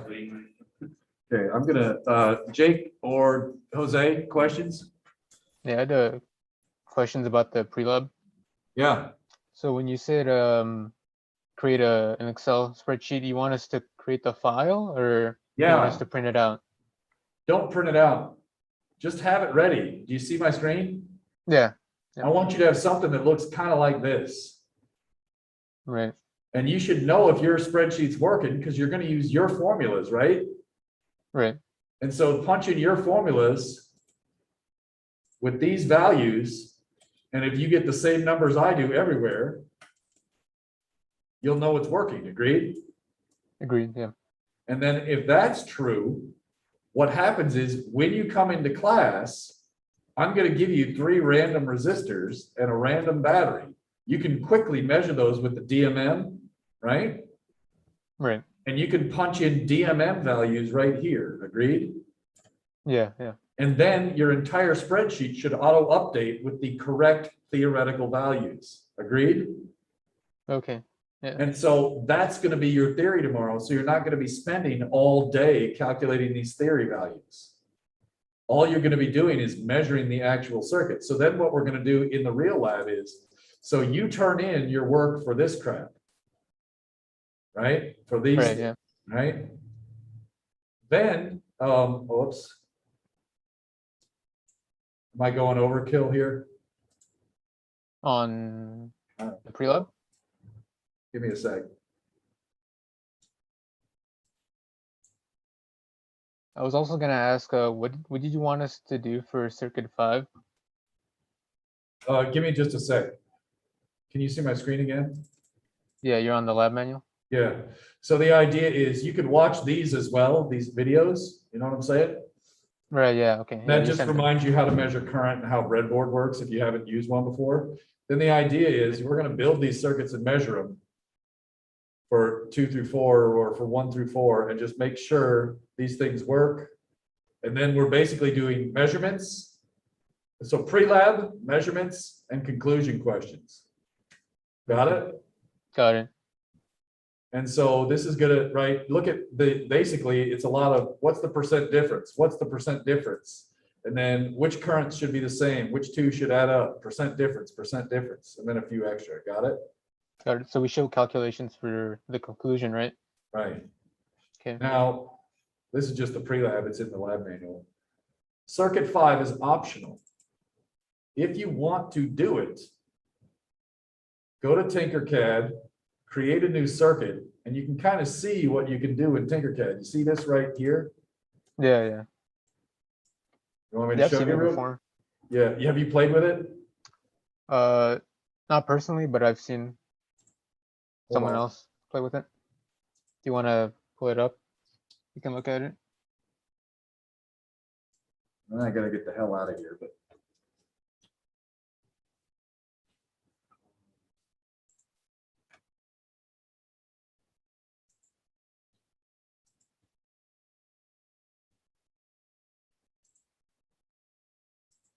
Give me a second.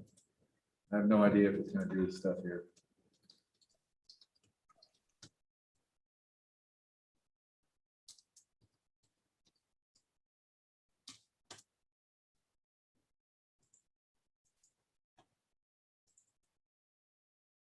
Are we back? Yeah. All right.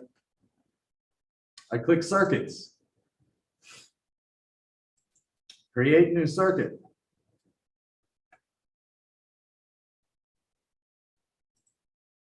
I could search power.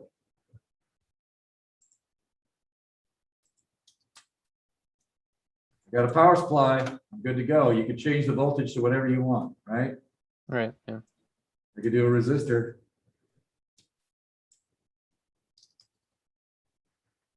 I could throw out some resistors. I could do a meter. I could click it to amp mode or current mode. Got it? Got it. Yeah. And so the idea is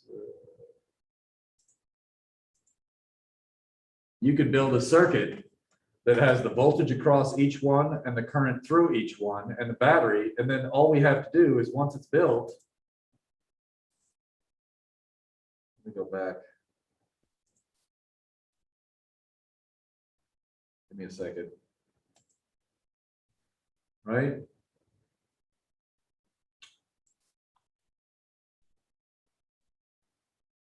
We could hit play and you could do stuff with it. And we can even, whoops, we could change these resistance values, et cetera, or whatever, right? Right. So you could change the power supply or right? And we could model this and you could dial in whatever value you need to make this look good. Got it? Got it. And so once we have that, what do you want us to do with the data?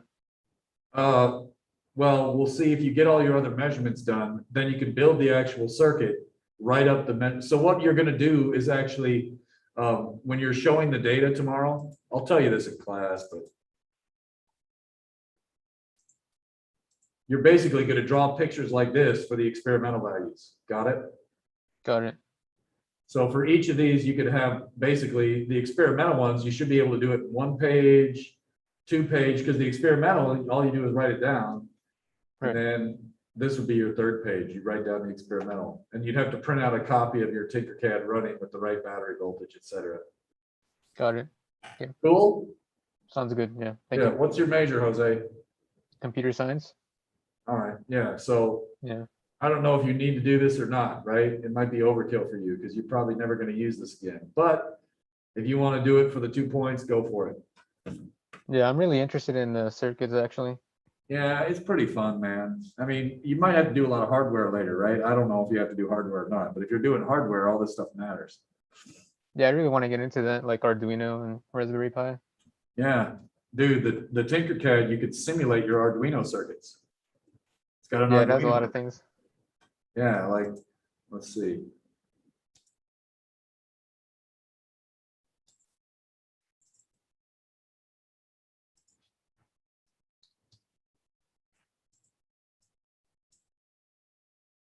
Right? And you could simulate what your circuit's supposed to do and see if it actually runs before you waste the time building it, Yeah. right? Or you could do this, right? Whoa. Your Arduino on a breadboard connected to the rails, Yeah. right? And so, Right. whoops, oh, whatever. Ooh.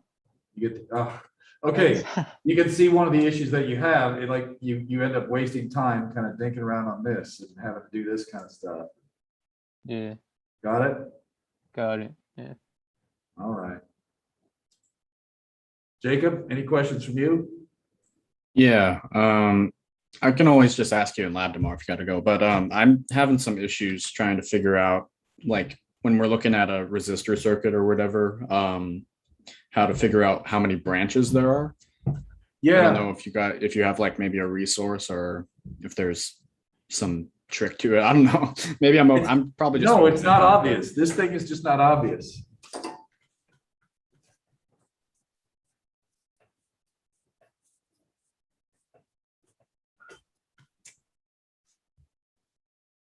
practice is what I was gonna say. Yeah. Unfortunately, now sometimes. Let's say you have this circuit. Hmm. Tell me how many branches you see. Take a second. Well, okay, yeah. I mean, my gut reaction would be 6. Let me see. 1, 2, 3, 4, 5, 6, 7, 8. Okay. Now, what did I do, right? If I break this pipe, you agree, no current would flow in there. So I'm kind of thinking, like, I'm imagining to myself, how many branches do I have? Well, if I break that, that breaks this entire branch, Hmm. right? So the issue here is every time you have a junction, right, that signals different branches. Let's try Okay. again.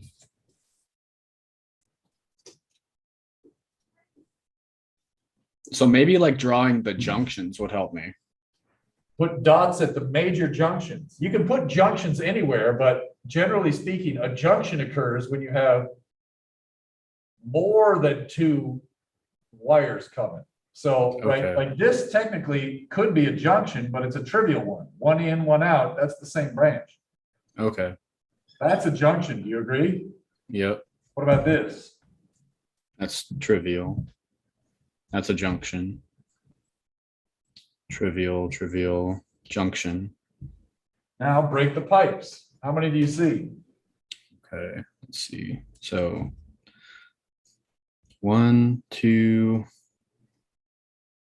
3, 4, No, 5. 1, 2, 3, 4, 5. Okay. Better? All right. Yeah. Closer. All right. Yeah. One I'll more? just- well, yeah, sure. more. I'll just do some practice, but yeah, let's This is how check you- it out.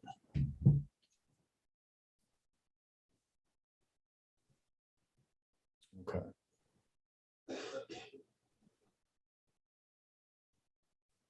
What do you got? Okay. So Draw it on Yes. paper.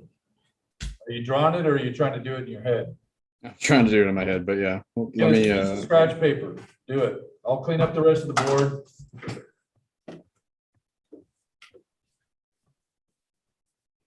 I don't know if you noticed, I don't do it in my head. I gotta draw it. Yeah. That's. I have a problem with that. Yeah. Drawing, if it reduces errors, it speeds you up, right? Right. That's the key. Sometimes doing work on paper actually speeds you up. It's counterintuitive. You generally make fewer mistakes when you write it on paper too, because you can just kind of see it and feel it somehow. I don't know how to describe it. Yeah. No, it does help for sure. It's just I've Feels always like had a you're problem wasting trying to do time, it. But yeah, in my opinion, if I get answers right statistically more often, it's not a time, Right. waste, it's a time saver. So that's kind of how I view it. Is this still on the live stream? Yeah.